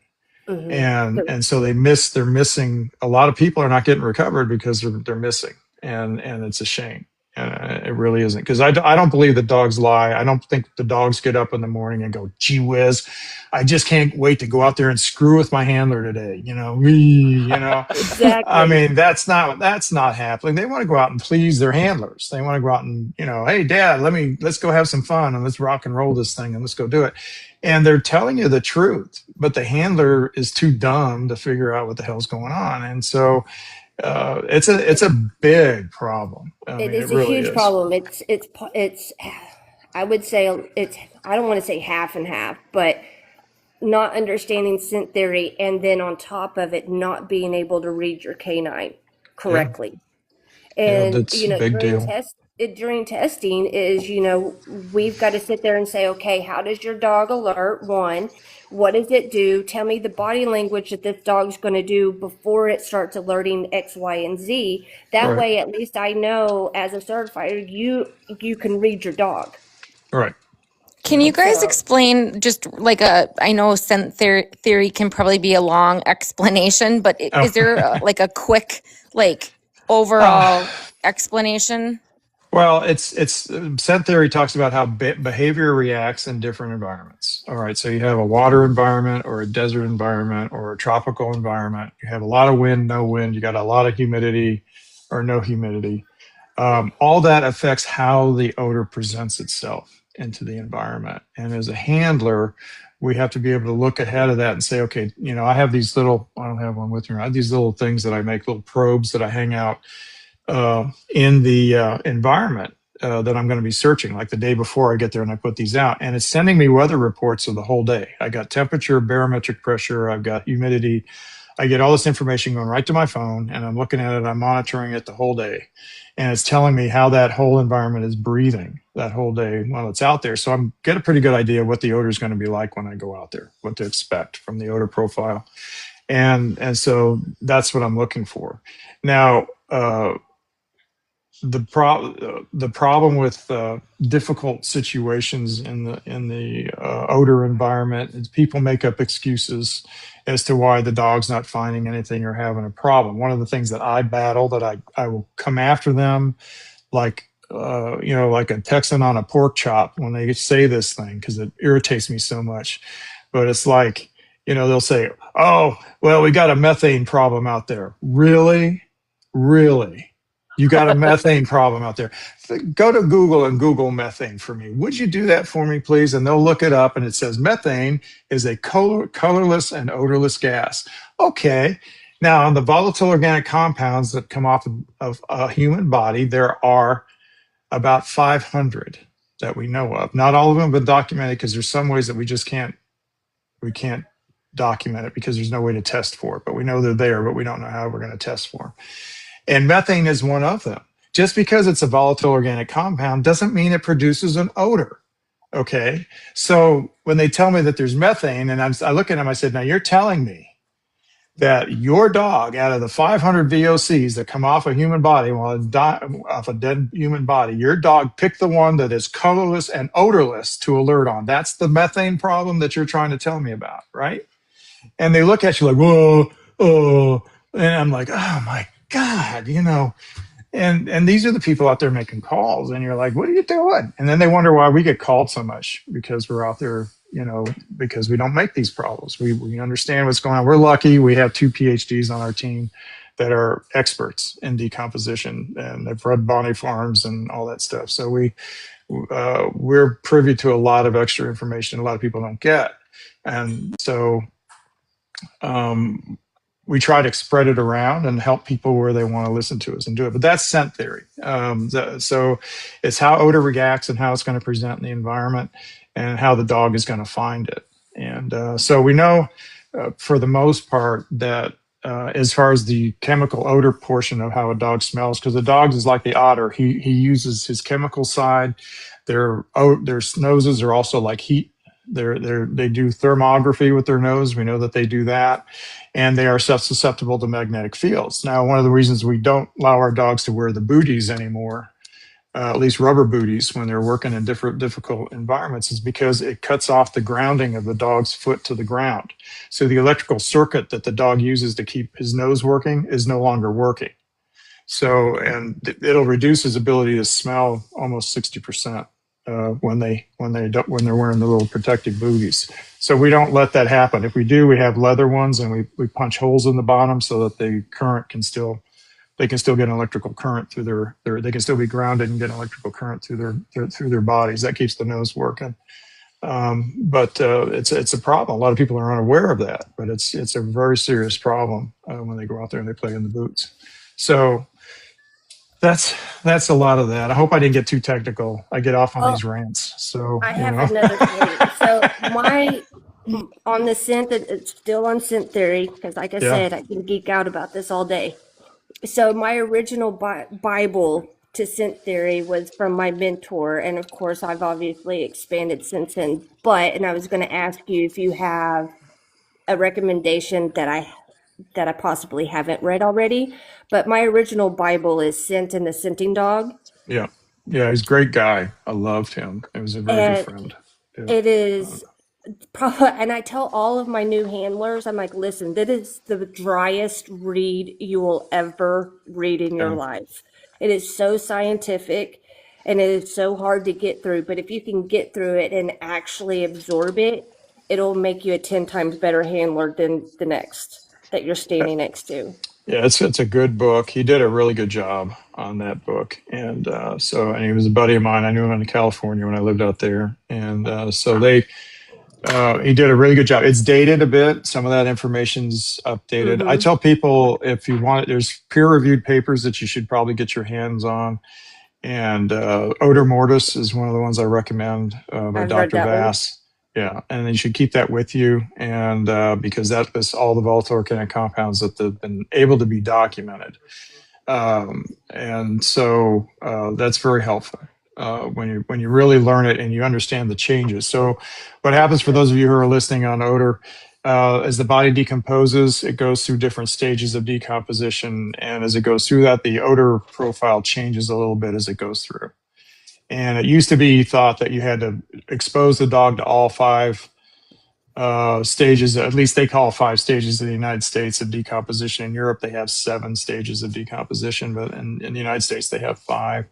And so the dog had to be exposed to all that. In reality, we only need 2 stages. It either has to be wet or dry. He's either bones or he's tissue. What is it? Because if he's still in tissue, then he's got the chemicals. There's about 20 to 30 really stinky volatile organic compounds, and it's not putrescine and it's not cadaverine. It's other stuff that's going on there, that's happening, that's causing the dog to do it. Toluene, which I have a bottle of it over there on my desk as one of the big ones, both in bones, teeth, and on tissue. The toluene's huge. You can take toluene on a Q-tip, put it on a Q-tip, and then take acetone from one of your fingernail polishes and put it on the other side, throw it in the yard, and I guarantee you your cadaver dog will hit on it every time. So because those are the big VOCs that the dogs are working on. And so being in the pseudo world, the pseudo scents, which are manufactured odors, because in some parts of the country and in the world, they don't allow handlers to have actual human remains to work on, to train their dogs with. So they make pseudo scents for this. And Sigma was one of the big ones that came out with, and they said, oh, it was based on pig. And that's not true. They don't base anything on pig. It's more like space aliens. If you really do the chemical composition of it, it's terrible. I don't know how they came up with it. And the problem with it wasn't that the chemicals were necessarily bad. They used a carrier for it, which was methanol. So it's like methanol. And so they put that in there as its carrier. Well, methanol is not in the human body at all. Why'd they use that as a carrier liquid? I don't know why. And it just ruined the whole scent. So yeah, the dogs were struggling with that pseudo because it was manufactured incorrectly. So there's one Sigma, and I don't use Sigma Tex anymore, but there's some other ones out there that are pretty good nowadays that you can work with if you're struggling to get samples to work with. In Florida, we don't have that problem. The medical examiner's office is allowed to issue samples for educational purposes, as they call it. So you can get them if you need them. What's your opinion on certifying with pseudo? Because I know that's a hot topic. I don't think it's at this point in time with the condition of where pseudo is right now. I would be very against that. I would think it's not a good idea because there's some pseudos out there that are terrible, and there's a couple that are really good, and that's something that it's going to be for eventually. I do think the future of cadaver dog will be pseudo. They'll probably come up with a good one once they get down to the 20 or 30 VOCs that make that cover the entire gamut of decomposition from tissue to bone. They will probably start using that, but they haven't gotten there yet, and it's not there yet. So they need to be using real samples. We only use real samples for our stuff. But again, another setting or another piece of this puzzle in the training of the cadaver dog or otter or horse is the quality of the samples that you're using to train with. Okay, if you're just using placentas all the time, that's not good enough. Okay, and it's not because of the blood issue. It's just because there's not enough tissue in it to represent. Now, everything that's in a human being is in a placenta, basically. but it's not enough of the other stuff. So if you got a body farm next to you or something like that, you got to work out a deal with them so you can come in and work with them on the body farms and have access so you can get the dogs in, or get samples, tissue training samples from them issued to you so you can work on them. That kind of thing going on so that you can get quality samples to work with. And we have a very wide range of samples. I have a freezer out there. I could probably put a whole human being together with all the parts. I shouldn't say that on the TikTok, but I would say don't go to that freezer. Don't go to that freezer. I was very lucky. There's an organization here called Ground Zero Emergency Training Center that Barry and Becky Switzer has started back in the day. And that's where I got to work out there for a while, and having pretty much a whole body to work with, and I've said this in the lives before is, having and I've actually talked about the placenta and just working with one thing is like, there's so many different stages and, from large to small, and working it and doing and working it the way down. So I'm glad you actually brought that up.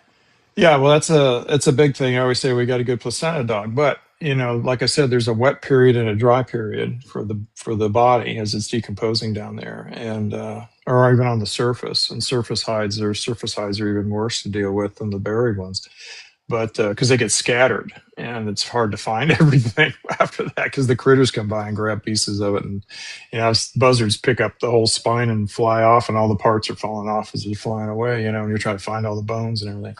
But you got the bones. The other part that gets neglected is teeth. And working a lot of these cold cases, 20, 30-year-old cases. We worked a case in Baton Rouge where we had to dig down 10 feet to find the remains of this one person. And the only thing left of him was his personal cigarette lighter, which was his. It was a custom cigarette lighter, and his teeth. That was all that was left.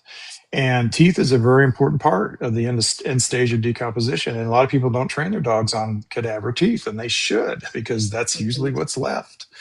And if we can get 2 or 3 teeth back, we can make an identification on it, but we got to get something back to be able to identify it. So what is your proofing process with Splash? Like, how did you proof him?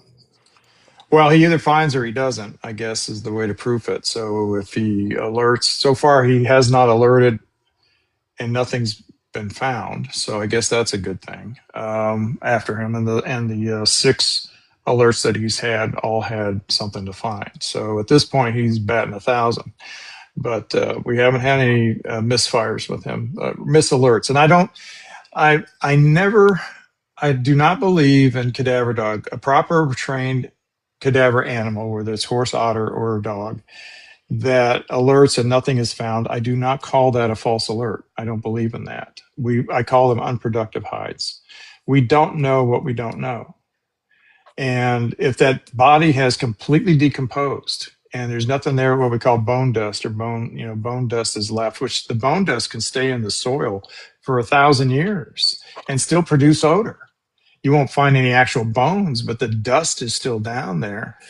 And the dog could be hitting on that. So we don't know what we don't know. So I don't ever fault the dog. I just say it's unproductive. We just didn't find anything there. So if the dog hits and I don't find anything, I don't fault the dog. If he's been working properly in the training environment. So if I'm training the dog regularly and I'm working the dog and I'm setting up problems for him to work and he's firing properly and everything seems to be working good, there's absolutely no reason why he should go into the field and start false alerting. None. That's the difference between a properly trained canine versus a not. And that's hard for a lot of departments to be able to make that distinction, right? Absolutely. That's why I tell them to go out and audit the team. I said, go out and audit the dogs and see how they work, And that's why I always say is like one bad apple spoils the bunch, because you get these, eager beavers is what I call them, that skip and they don't do it properly, and they end up making the ones that have truly are trained and have done it right from the get-go look bad. Yeah. Well, it's a learning process. People are not always going to be perfect from the beginning, and that's fine, Right. But they should be listening to the old guys like me saying, hey guys, let me offer you some help here, and tell you what you can do. And I don't go in mean. I mean, I see some of these canine people with attitudes, especially in the SAR community, where they come in with this attitude. It's like, what is their problem? They wake up on the wrong side of the bed or what? Oh, the And ego in this field is horrendous. that's awful. And it's very counterproductive to what's going on Yeah. out there. And so for me, I'm just the nice guy. Yeah. Yep. Your dog's struggling. Let me offer you some help. Tell you what I would do. If Right. it was my problem, let me tell you what I would do with this right now. And I'll tell you, this is what I do. And I would offer them some help and see if they can get better. But they have to be able to do it. And unfortunately, in the SAR world, especially in the seminar business that I've seen nowadays, and I'm not in the seminar business anymore. I was doing seminars years ago. I don't do it anymore. But there's no advanced training for cadaver people. None. There isn't. And so that's a niche that has to be filled. But of course, when you get into that, you're going to bump into the egos. I could name off the top egos in the cadaver world and tell you who they are. And they're all going to start, with their scent theory and even how wrong some of them are. And you're going to be saying, oh God, So here we go. And you're going to have to deal with all that. And so that's one of the reasons why I've stayed out of it. I would rather be in the field working and helping people than beating my chest at a seminar and saying, hey, this is where I do it. And that's where I've been. That's exactly where I've been, because you get the egos, and the old saying is you put 3 trainers in a room, and the only two of them are going to agree the third's wrong, right? Right. The only thing the two agree upon is that the third trainer is doing it all wrong. Yeah. And there is definitely some wrong in dog training, but most of the time it's just the same wave, just coming at it at a different angle, and do it. The only thing I am is I'm a purely positive trainer, and I'm a freestyle trainer. So when I train dogs from scratch to finish, I rarely put a collar on them. I rarely put a lead on them. I don't use prong collars. I don't use shock collars. And that includes my police canines, my drug dogs, my bomb dogs, and my cadaver dogs. I never do. It's all engagement, and it's all toy or food driven. And I produce really good dogs, and I've done it for years. People can't figure out how I do it. And they have to have some kind of thing on the dog. I'm like, I don't put anything on my dog. He's naked the whole time he's out there working. Same thing with Splash. Train other dogs for other handlers? I have. Yeah. I'm retired now from I was in the printing business for years, and I'm retired from that now. So I have more time. So I've been doing some training for cadaver dogs and bomb dogs and stuff for other people. And when I was out of work for a while, I was doing a lot of bomb dogs for the military. I'd go up every 3 weeks and get up 2 Malinois, bring them home, train them up, take them back, get 2 more. I did that for a long time. And I had to take those 2 Mals. I had to train them up on 4 target explosives, and they had to have a full trained alert, and they had to have a good search pattern and be able to work on and off leash. I had 3 weeks to do it, and did it. Got it done, got it up there, and we didn't finish them. The dogs are when we pre-train dogs like this, they're not finished, because every department, whether it's law enforcement or military or whoever, they have their own set of standards and procedures that they use, and they're going to finish the dogs themselves. But we get them up to a certain level so they can take the dog out, and then they can go finish it how they want it finished. So we just have to get it up to that point. And I did really well with it, and I was making good money. And then I went back to work in the printing business. But it can be very lucrative nowadays. I can't believe what people charge for like obedience training. Oh yeah, we'll take your dog for 3 weeks and we're going to charge you $3,000. And I'm like, what? I felt bad if I charged $200 to do it. I can't believe that the bills what they pay for that stuff. I think that's the difference between passion, though, having just truly the passion driven in it. Yeah. And I did that. I did a lot of problem solving for years with pet training. And then I finally had reached my limit, because you would try to help people and they don't do what you tell them to do, and then you get very aggravated with them because just one of the last one I did before I finally stopped doing it. I had this lady who had she's an elderly lady who went to the Humane Society, and they had let her adopt a pit bull. And I was like, what? This dog was dragging her down the street and everything. So the first thing I do is I put a prong collar on the dog.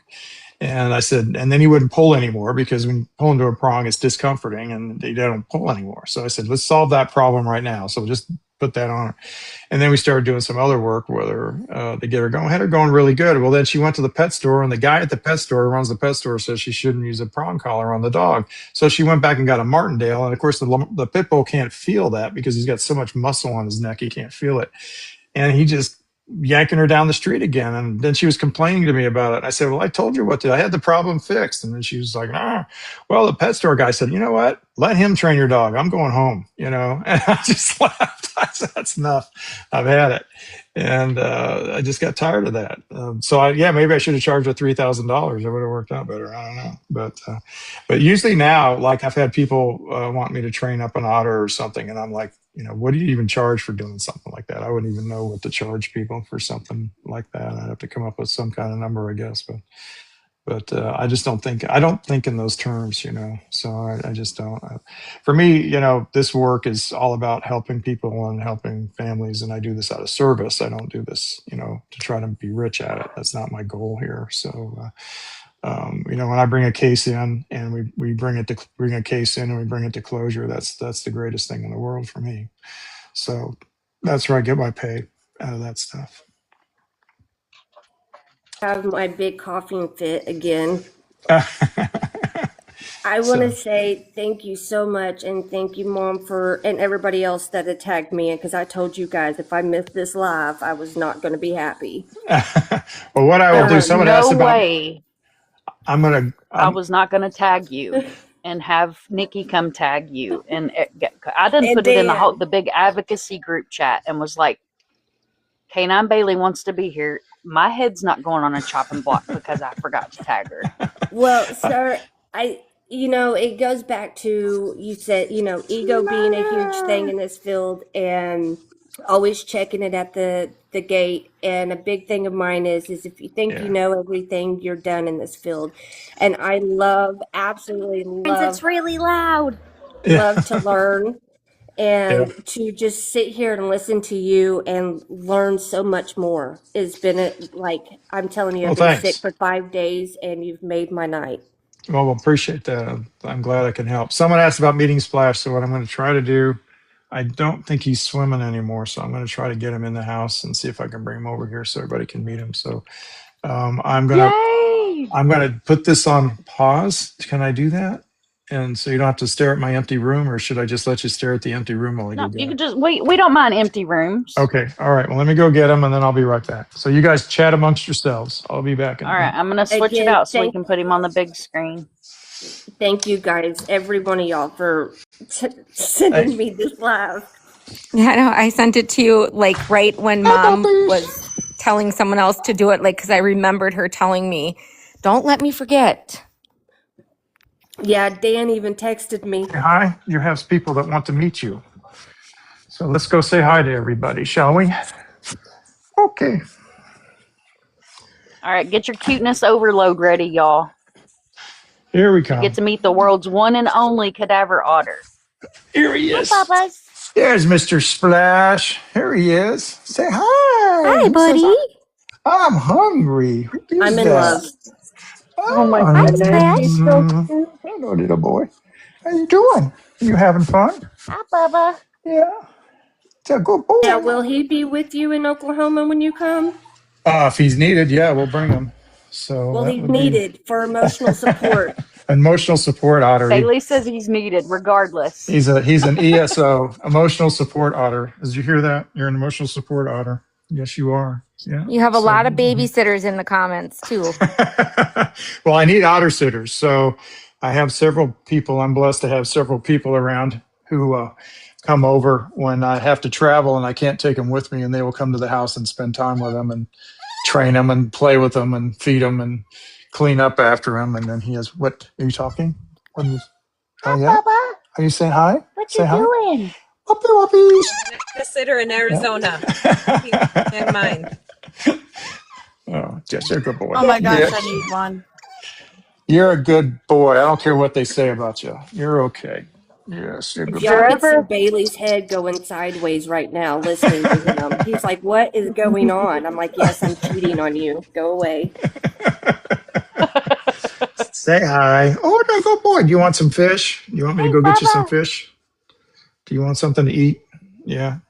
I got to go put the TV remotes away because he likes to chew the rubber buttons off the TV remotes. I've had to buy like 5 of them, because he gets in there and chews them up before I can get to them. So we know what he needs in his stocking for Christmas. Oh, God. Yeah, he got a bag of marbles recently from a lady that we're helping find her mom's remains, and that are in a water environment, and so he's been doing really well at it.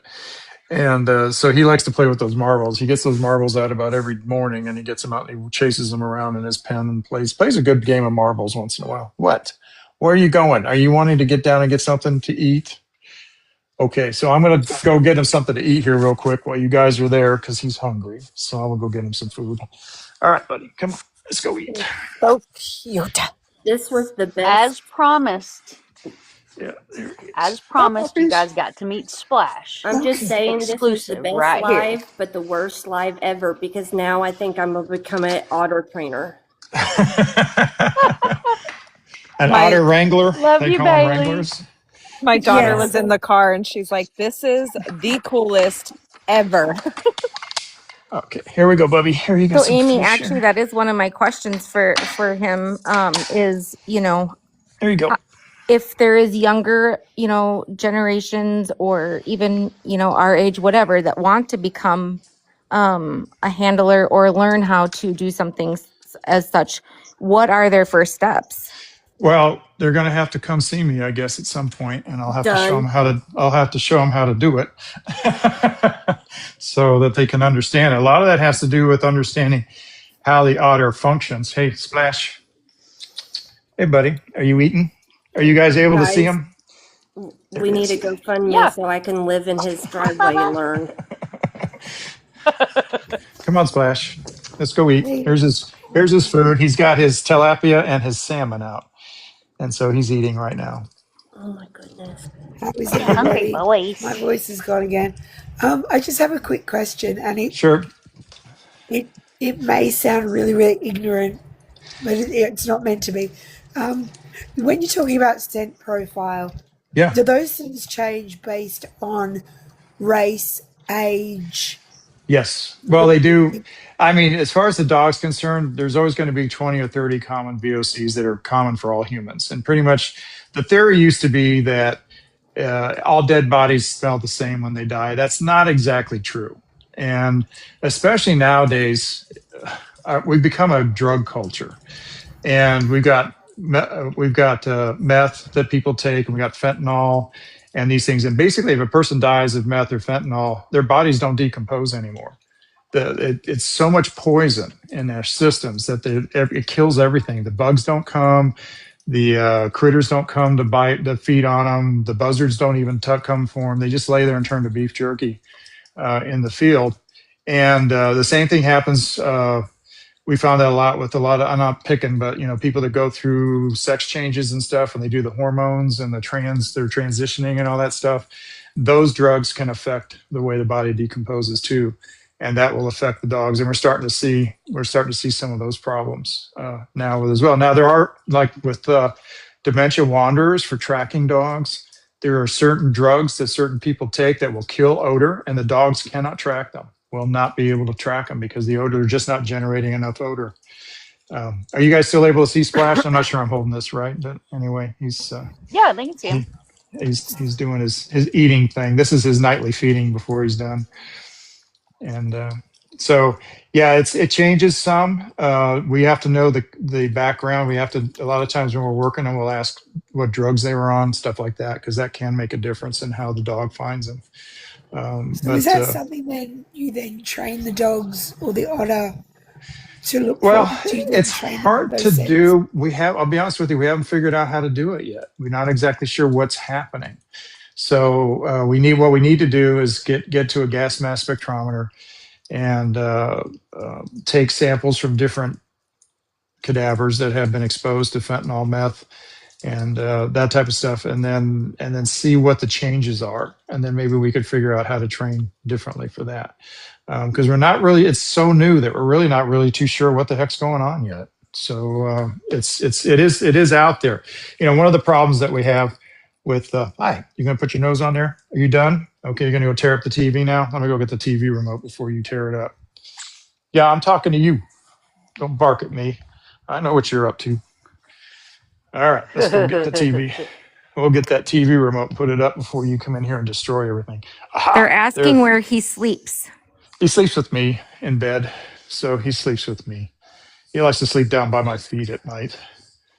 And right now he's over. This is Dutch's crate over here. He likes to play in Dutch's bowl. Now he's over here by the couch where I like to sit at night and watch the news. And I'm going to close this so you don't go back and terrorize my trophy wife. Get out of there. Stop that. And you're not going to pick on mom. All right, you can lay under my desk for a while. Is that okay? You gonna come up here? Come on. All right, there's your spot. That towel is his spot there. Another random question. How did you find out that he could do this? We didn't. We just had to test otters and see if they could.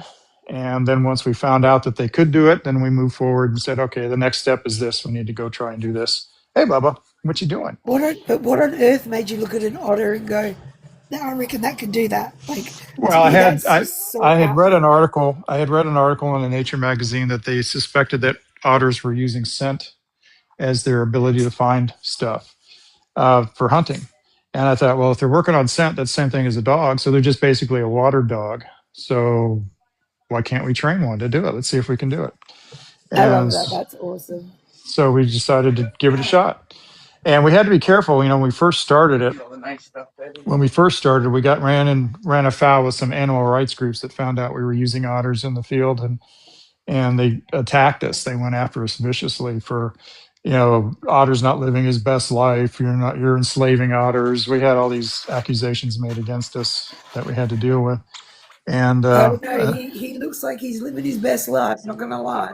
well, I don't know how he can live any better. He gets a lot of love, attention. He's got the best medical plan on the planet. And he's just, yeah, he looks abused. So say hi. You saying hi to everybody? Yeah, there you go.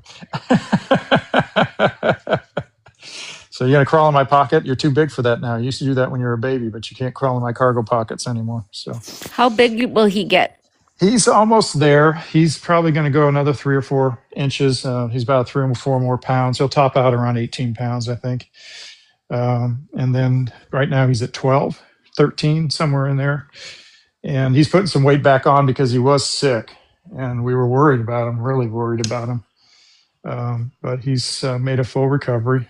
Are you going to go back out? All right, let's go out to play area. You ready? Okay, you ready to go? Yeah. All right, here we go. Can I ask how old he is? He's 2 years old. He's just over 2 years old. This is his area. So this has got all his toys and his food bowls. Thank you so much for having me and for answering my questions. I'm going to drop down and continue watching. Thanks, guys. Oh, you're welcome. Thanks for coming. And And how's his so Own little lifespan? room. this is his own little room. This is his favorite toy. Yes, that's your favorite buddy. I know. I'll put him over here.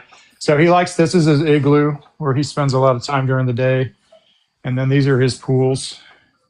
And then the dogs are right out here. Here's Nova and Where's Dutch. Nova? That's my girl. Oh, that's my adopted mom's dog's name, Nova. Nova is beautiful. She's They're a black determined. German Shepherd, and she's sweet babies. Yeah, they're determined to name them after Guardians of the Galaxy characters. So, you know, I'm sure I'll have a dog named Groot here before too long. But anyway, so this is his area.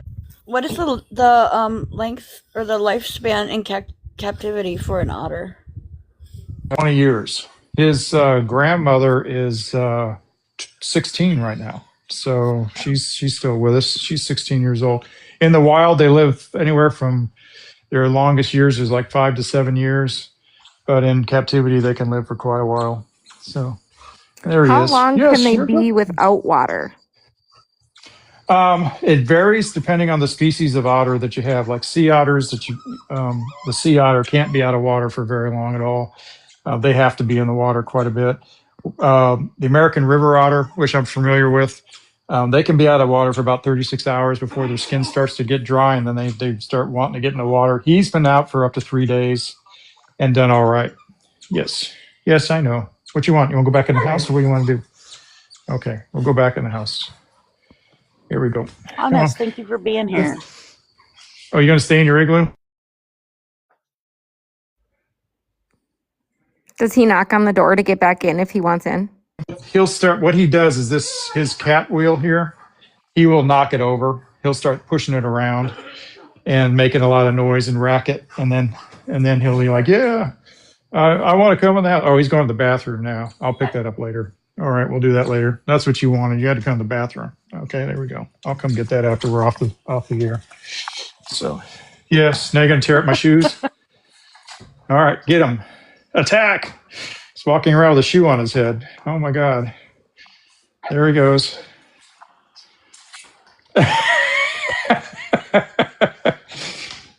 This is actually, I think, my second pair of shoes because he's trashed the other pairs. So, he's, yeah, get your head stuck in there. All right. If we could train him to understand the word spelling. What you got? Splash. What you doing, buddy? Huh? Rah, rah, Splash. rah. We're gonna play hide and seek. I'm gonna get you. I'm gonna run. Where you going? Oh no, he found me. Oh, where's that good boy? Oh, I'm gonna get you. You're gonna go hide. I'll get you. All right. Where's he at? Oh, there he is. Arr. Now this is his water bowl over here. He gets purified water, so make sure we keep him healthy. All right, you done? Now you're gonna go make a mess? Good. Mom will yell at you for a while, so that'll be good. All right, there you go. All right. So, any other questions I can answer for you? I'm happy to do so.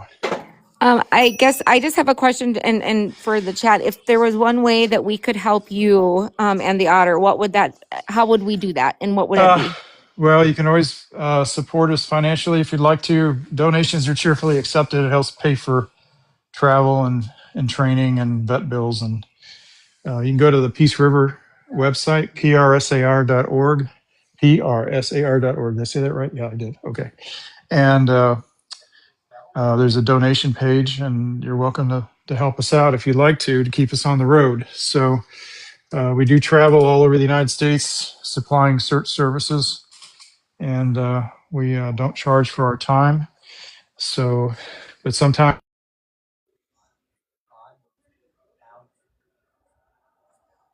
Uh-oh. What are you doing? What are you doing? We'll get you. Where you at? Where'd you go? Yeah, so Mike's a 501c3, guys. He does this We at are. no cost to the families. So if you can, please go to Peace River Search and Rescue, PRSAR, and you can definitely donate. It keeps them going and keeps them doing what they're able to do. They not only have Splash, the cadaver otter, he has a whole amazing team that has canines, and they have horses that are sent and trained as well. Debbie's in the chat down here, dropping the link. And then, guys, you were asking about merch, like gear. They do actually have gear. If you go to PRSAR, go to volunteering tab, go all the way down to the bottom. Yep. It says Peace River SAR store, and then you can actually get a t-shirt that has an image of Splash. It's a character image, and it says, "I'm utterly amazing," and it has Splash's name on it. And he is utterly amazing. So he has been doing a great job. So it was, and we have challenge coins too. If you want a challenge coin for Splash, the otter team, and the back, and it glows in the dark. So there you go. The bones glow in the dark. That's so cute. That stuff. Anyway, so yeah, it's hard, especially when you go to schools and you're meeting with kids and you have to explain to them what he does, and you're talking about end of life, and murder and violent crime. And how do you explain that to a bunch of 8-year-olds that are looking at you? So I'm like, hey, how about petting my otter? There we go. So, because you don't really know how to explain it, it's a dark world that we live in, unfortunately. And and I do get this question every once in a while. I get people ask me, says, well, do you think Splash is having any emotional damage, from finding all these remains? And I said, I don't think he gives a crap personally, but he just finds it and says, hey, pay me, where's my salmon? And that's what we do. So, but he, I was going to use that when he passed out from drinking the Midori, I was going to use that as PTSD has taken my otter, so I was going to put that up there as a joke, but I don't know if it would go over very well. Probably the animal rights people would be after me after that. But I was going to say, you're going to have them back at you again. Yeah, so that's now probably you need a bad 4 idea. letters per state. That's right. Well, it's funny because we've been requested to go up and work a case in Canada, and we're trying to get approval to bring him into Canada. They don't allow us to bring otters into Canada, so we're working it as a service animal type of thing and trying to get it in there so we can get this case resolved for them. But it's one of those things, and we don't do a lot of hooping and hollering. I don't do YouTubes. We help resolve a lot of cases for families, and we just we don't pump it up on social media because I don't think it's respectful. I have a problem with that. I don't like it. The family's in enough pain, and they don't need any more added on, because there's a lot of hate on the internet, and Absolutely. unfortunately, and these haters just attack people, and they try to mask it as critical thinking, but it's just hate. And you just got to stop that stuff, because there's a lot of pain out there, and they don't need to add to it. These families are going through enough without all this crap. So we don't do a lot, but we do a lot, but we don't hoop and holler it much, because we just don't think it's appropriate. But sometimes if the news picks up on something, like you've seen a lot of splash postings on our social media, because at this current level right now, a lot of media has picked up on Splash. It wasn't intentional. We didn't put it out there. It's all organic, self-discovered, and it's out there. And when we see it, we repost it, and that's so the team and other people who are our supporters can know that we know about it. It's out there. So, and then so far it's all been positive. It's been very good towards Splash. So we're very thankful for that. And hopefully that'll continue as we move forward with this program. So this is a birth program. I mean, no one's done this before. We're the only ones doing it. And at this point, having success with it. And we'll see where it goes. I can't promise that it's going to be the greatest thing, but I can tell you we're going to give it 100% and do the best we can with it. So that's all I can tell you. Well, I volunteer as tribute to be a muse for you. Well, thank you. But yeah, if you're in the Florida area and you're down around Inglewood or something and you want to meet Splash, I always tell people, just give me 24 hours notice so I know you're coming. If I'm home, I might be traveling, but if I'm home, you're welcome to come by and meet Splash and visit. So, we never do that. He's very popular with homeschooled autistic kids. We have a large group of those here in Charlotte County, and one mother came over to me one day and she says, I know you got this otter. I saw it on the news. And I was wondering if my boy could come over and meet him. He's got autism. And I said, where is he at on the spectrum? And she told me, and I said, okay, well, bring him on over. Not that it really mattered, but I just wanted to be prepared. So some kids are really on one end versus the other. And he was kind of in the middle. And she came over and brought him. And I was amazed he went out into the area that you guys were in here, and Splash was swimming in the pool. And he walked right over and put his hands down. Splash came right up to him and put his head right in his hands and became friends with him right away. And Splash seemed to understand that he was special. And so right from the beginning, he just knew. And so he's been amazing with the autistic kids. They come over and he's very gentle with them. He plays with them. They played together for about an hour, hide and seek, and played marble and did all kinds of stuff. And the boy left, and the mother was thrilled. She said, I was trying to go to this other place on the other coast. They want to charge us $600 to go there. And I said, well, you don't have to pay me anything. I said, I'm just glad that he had a good time. And that's something that child will remember his whole life. Now, look at this. Hello. What are you doing? You want belly rubs? Do you want your belly rubbed? Is that what you want? Yes. Yes. See what you're doing. He's like, we should be sitting on the couch with our feet up. Yeah, well, he's waiting for me to get over there, so that'll be my next thing anyway. So I'll probably be getting off here pretty quick. I'm sure I bored you to death with all this stuff, but anyway, I just bored them to death. We are so excited. What? We want to know when you can come back for this. Our chat has been going off more than when we talk true crime sometimes. Oh, well, I'm thankful. It's, I don't often get to talk shop with people and talk about what we do and how we do it. And so it's a little bit of a look into our world. I'm the field guy. I'm the guy that's out there finding the bodies. And so that's what we do. And I know I have a lot of information about cases that I would love to tell you about, but I can't. But, we have firsthand knowledge about a lot of stuff.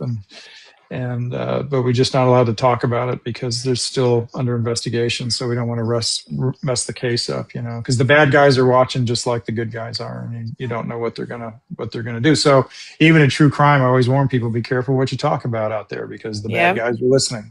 and they want to see if you figured it out yet. And so that's one of the things you got to watch out for out there. But it's a dangerous world. But my wife told me one time, as much as she loves me, she says, I got to tell you, if one of these serial killers kills you out there in the field, I'm probably going to get rid of the dogs, but I'm going to keep the otter. That's what she told me. So, Great. I said, well, at least Splash has a home, So Splash has a home. But So I got a anyway, quick question. Yes. How can I reach out to you? I will be at Cape Coral area this summer. Yeah. So I'd about- like to stop by and actually meet you guys. Yeah. Just you can DM me here on TikTok, and I'll get you my contact info, and you can give me a call when you're in Cape Coral. You'll be about 40 minutes to an hour away, I guess, from us. That's not bad. Just come up 41. Yeah, I used to live in Inglewood for most of my life. Oh, well, there you go. So you know your way up here. Dan, when are you going? Probably the end of June, like the 27th, something like that.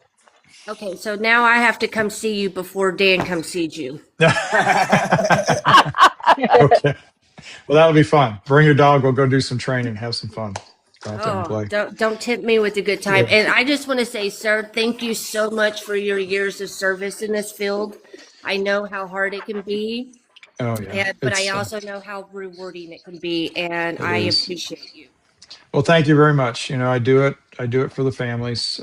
There's nothing worse than a grieving mother that wants her kid back, and so it's why we do this. And so they need answers. Unfortunately, with the families, it's all about the families. Really, we're working for law enforcement or working directly for the families.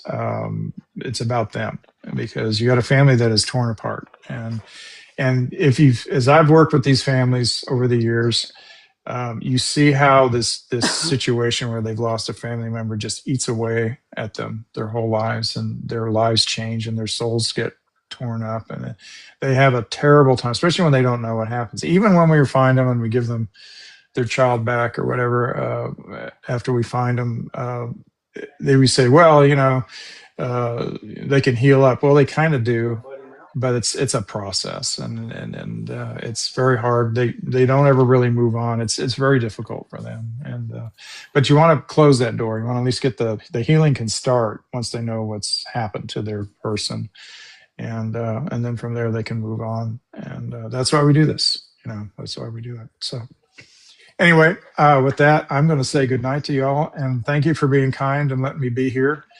And I hope we'll do it again sometime and open up for more questions, but I got to get the animals put away for the night, so I got to get the dogs in and the otter put up, and that's about so we'll see you tomorrow night about 6:30, 7 o'clock. I'm just kidding. I'll be working tomorrow night. I'll be working tomorrow night, so I won't be able to do that. But anyway, I'm just kidding. We'll do it again. No, I enjoy it. So thanks so much for everybody, and thank you so much for being with us. Have a great day. Thank you so much. Thank you.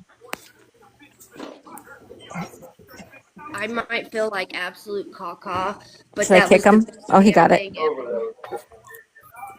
So, note to self: I've got to let the air out of Bailey's car tires before I start heading down to Florida. You got to do more than let the air out, honey, because I know pull how a to work spark on plug. my truck. Pull a spark plug. Dan will be sending the drone down there to pull the spark plugs and let the air out of the tires. Be Mission Impossible getting into this Fort Knox over here. Duh, duh, duh, duh. It's okay. I'll record you and I'll put you on a TikTok. What? Me running from the dog? Yeah, but all you'll hear is my command to Charlie. Run now. Run while you can. Well, Thank you guys all for being here. I hope everybody enjoyed the knowledge and spending time with Micheal and learning and getting to meet Splash as promised. I told you guys he travels a lot because he travels all over the United States and helps find these missing people. And Splash is the world's one and only cadaver otter. So he's high command or demand. There's a few cases he would really be beneficial in Tennessee. Here in Arizona too. Essex all over. all over. I mean, that is I when you told me about Splash on the last live, my mind was blown. And even though I'm not thinking clearly because I'm doped up on Alka-Seltzer right now, uh my mind is absolutely blown in just the aspect of scent theory applied to an otter and how they anyway, it's just wow. Absolutely wow. That whole bubble thing is so interesting, huh? Well, it's the Yep. bubble He thought thing, but it's the electromagnetic that he was talking about and the Right. whispers. And I was just like, now I have to go down this rabbit hole of I thought I knew scent theory and how, animals work, da da da, but now I have no idea. And so it's just it's amazing because now I have so much more to learn, and I am a huge geek on learning, and to learn from Aw. somebody that has been in this field for so long with so much knowledge and has applied it to something so out of the box. Like, I would literally camp out in his front yard and just literally do nothing but absorb. Bailey, the Right. day I got to spend with him, I literally sat there and picked his brain for like 8 straight hours. Mm-hmm. Like I was on otter patrol because it was an event and there was a lot of kids there too. So I was the otter security to keep the kids from unaliving the otter because he's trained when he's in his house to put his paw out and let people shake his paw. Yeah. And kids are pokey. So we wanted to make sure he left with his both of his eyes, all of his parts. Yeah, it's just I'm absolutely just in awe. Like, I'm not joking. There's a trip to Florida happening, and when he's in Oklahoma, he's going to eat like a king because he's going to get so sick and tired of me. I'm going to have to keep feeding the man so he can keep talking to me. He has an amazing team too. He really does. His team is phenomenal. I got to meet a couple of the team members at the event. It was, I mean, just it's amazing. Like when I was sitting there and we were talking and I found out that there were cadaver horses, dude, you about had to pick me up off the floor. I was like, "What? Cadaver Well, horses?" yeah, I mean, they have a whole certification for horses. I knew about the sit and the horses and stuff like that. But again, the otter, when you're like, hey, you know who Splash is? I'm like, should I? I mean, that was my first words. It's like, should I? What the hell you know that I don't know? Yes. And apparently you know a hell of a lot more about a damn otter that goes and finds bones. And what the hell? What the hell? It like canine search and rescue has been one of my passions for years and years. Like when I first started doing this, like that was something I dove into for almost a week. I was nowhere on social media because I was literally learning everything I could about search and rescue. And when I met Mike actually through X was where I first found him. Sorry, I got to And interrupt. I got to watch Metalhead Splash said, grow up. he, I, he said right quick, he said, I see a restraining order in Bailey's future. Yes, yes, you do. And mine too. Mine too. I just want to cuddle him. He is so stinking cute. He's He's not very on he's this. so soft too. My Like my daughter just goes, Otter. He's not on the screen anymore. Are you gonna say hi? Hi. Hi, beautiful. hi Hi. baby. Hi. So what I'll do is Yes. I'll download this live and I'll put it on the YT so that way anybody that wants to go back and get their cuteness overload or good information, you'll be able to refer to the YT channel for this live. Madam. For Yes. having him on and doing this. Um, Not only was it informative, but I think it was also the mental break a lot of us need right now with so much heaviness in the true crime world. Yep. Well, outside of that, I can't thank you enough just because of just thank you. You're so welcome.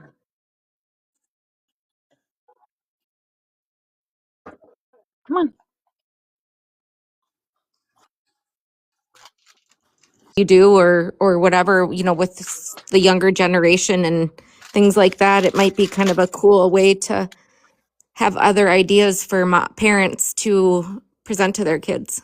Oh, I absolutely love that. I'm a huge, and the people that do know me and have followed me for a while or just actually know me, I'm a huge advocate for women in this field, and I'm a huge advocate for young girls getting in this field. Not to get in the deep end, but it is a man's world, and it has been hard, and it is hard, and there's things that we have to face as females in this world that isn't talked about enough. And if I can pave the way or do what I can do in my journey in this field to make it easier for other women, much less the younger females coming in that are interested in it, then that is my job. Aw, that's awesome. I think that would be cool, Mom. Absolutely. And it's good. We have to prepare our I next think it would be generation amazing. for this type of stuff. Like they need to know how to do this type of stuff. Yeah. Right. You can't do it all by drone, I promise. No, and I think that's the biggest thing that a lot of, trainers and IE mentors is they miss the mark on it. And I have a matter of fact, I just got an update from one of the girls that I mentored, and she is doing amazing. And she just certified with her EOD dog, which is a bomb dog. And it's my job as a mentor is to make you better than me. I want you to surpass me. Yep. That's the whole goal, is to make you better than me, get you in rooms and places and stuff that I haven't been in.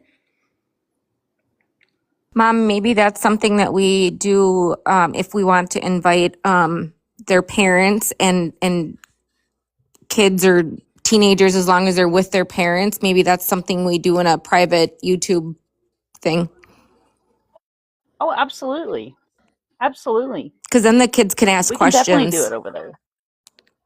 We can do it live over there. It just, as long as there's a parent visible on screen, it's not like it is over here. Right.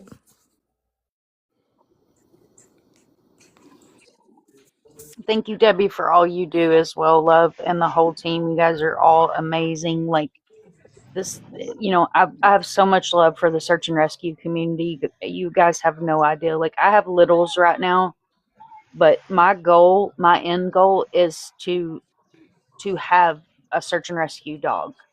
And I talked to Mike about it, and I'm completely okay with giving up 2 years of my life to learn with his team to have a properly trained search animal. Like that is my goal. Mom, I asked Craig in the chat and he didn't respond to me if you could get an otter and if you could put a run out back, and he didn't answer me. I was trying to get you one. Craig got to meet Splash. Craig was my cameraman the day we went and met Splash, and he was already sold. Like I already got permission. I can have an otter. My daughter wants one. I can have an otter, a pig, and a monkey. And one thing that Mike didn't get a chance to tell you guys, and I'm going to share with you. What'd you say? I was going to tell Dan, I was like, Dan, could you imagine if we had an otter in Oklahoma? Oh, I know, with all the cold cases and all the bodies of water. Yes, especially with our red clay mud ponds going on. That would be amazing if we had one here. Bailey, you could be the first. My daughter said she wants one, and we could just keep it in the bathtub. No. Okay, well, I'll get the otter. I'll train it. You guys can be the otter sitters, because apparently that's a thing. I will come out there to otter sit. Yeah, I will gladly otter sit anytime. He's so cute. So real Otter quick, sitting is a lot of fun. Real quick, we are currently at our tattoo shop that we come to. Tomorrow is a huge flash sale, so they're going to be absolutely swamped tomorrow. And I talked to the owner, and he's going to print off Cadence Crawford's missing flyer and have it posted up here for me at the shop. Oh, That's awesome. amazing. Tell him thank you from all of us. Oh, that's awesome, Tatted. I will. And I'm out romping around in my Where's Matthew shirt. Where is Matthew? Whoop whoop. Look at her representing. And I Mm-hmm. She's went, on a she had to drop down. She's on a podcast tonight. So yeah, that's I'm what double she said. dipping. I got her on the laptop. We went I and can't hear filed it, for but we went and filed for the VPO today, so I needed a little bit of true crime community with me to go do that. And they asked me, they said, "Oh, I love your shirt. What's that for?" And I started talking about Matthew's case. So I yeah, love that. get him some more exposure. All right, ladies, I gotta jump out. I gotta get my little one situated. I appreciate you guys.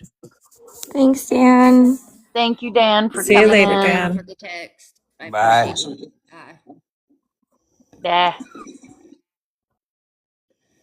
And with that, and my sickly butt, I am gonna get off here. But again, I appreciate you so much for this. This made my whole week.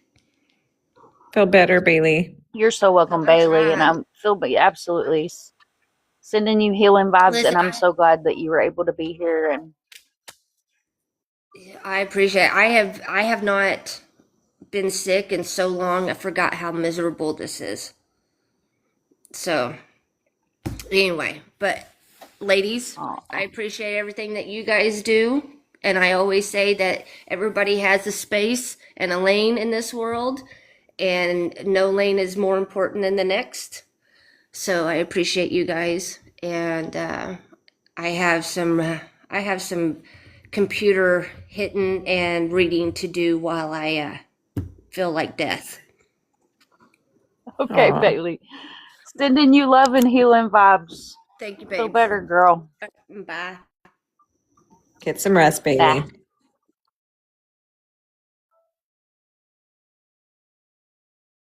Okay, so I'm gonna do a quick reset so that way I can take this live and upload it to the YT.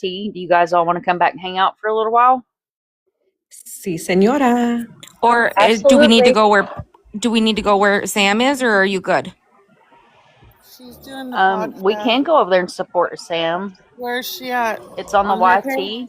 Oh, is it? Santana True Crime. Oh, that Yep, thing again. Santana True Crime. That YT thing Yeah. again. It's not that bad, Happy. You'll get used to it. Ugh. Also, I really enjoyed Let's see what's going on. watching a live on YT today.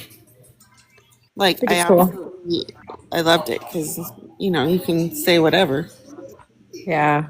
We'll go live over there, me and Mom and Munchie and stuff. We'll go live over there sometimes because it's unfiltered. Right? And sometimes It's a whole I don't different want to mom be over there. filtered sometimes. I really don't. Well, it's up to you guys. I don't care either way wherever we go. She's doing the Santana True Crime. It's up to you guys. If we want to switch over there and I'll raid the chat and show some love, Santana True How do you spell it, Crime. Mom? I'll put it in the chat. SANTANA space True space Crime. I put it in the chat, Happy. We can go over there thank and you. show some love, and then You're welcome. once this live is over with Sam, we'll restart back here. I just don't want this to run so long that I can't download it because I want to be able to download this and put it on the YT. Perfect. Sounds good. See you Sounds over there. good. And then we can fire back up over here. All right. See ya. Okay, everybody, if you're not following me on the FB, go follow me on the FB. I'm dropping this link on my FB page where Sam is, so you guys will be able to find that. And then we will come back here and reconvene. So where Sam is on my FB page. Love you guys, each and every one. I'm not doing the closing because this is not an ending. This is an intermission.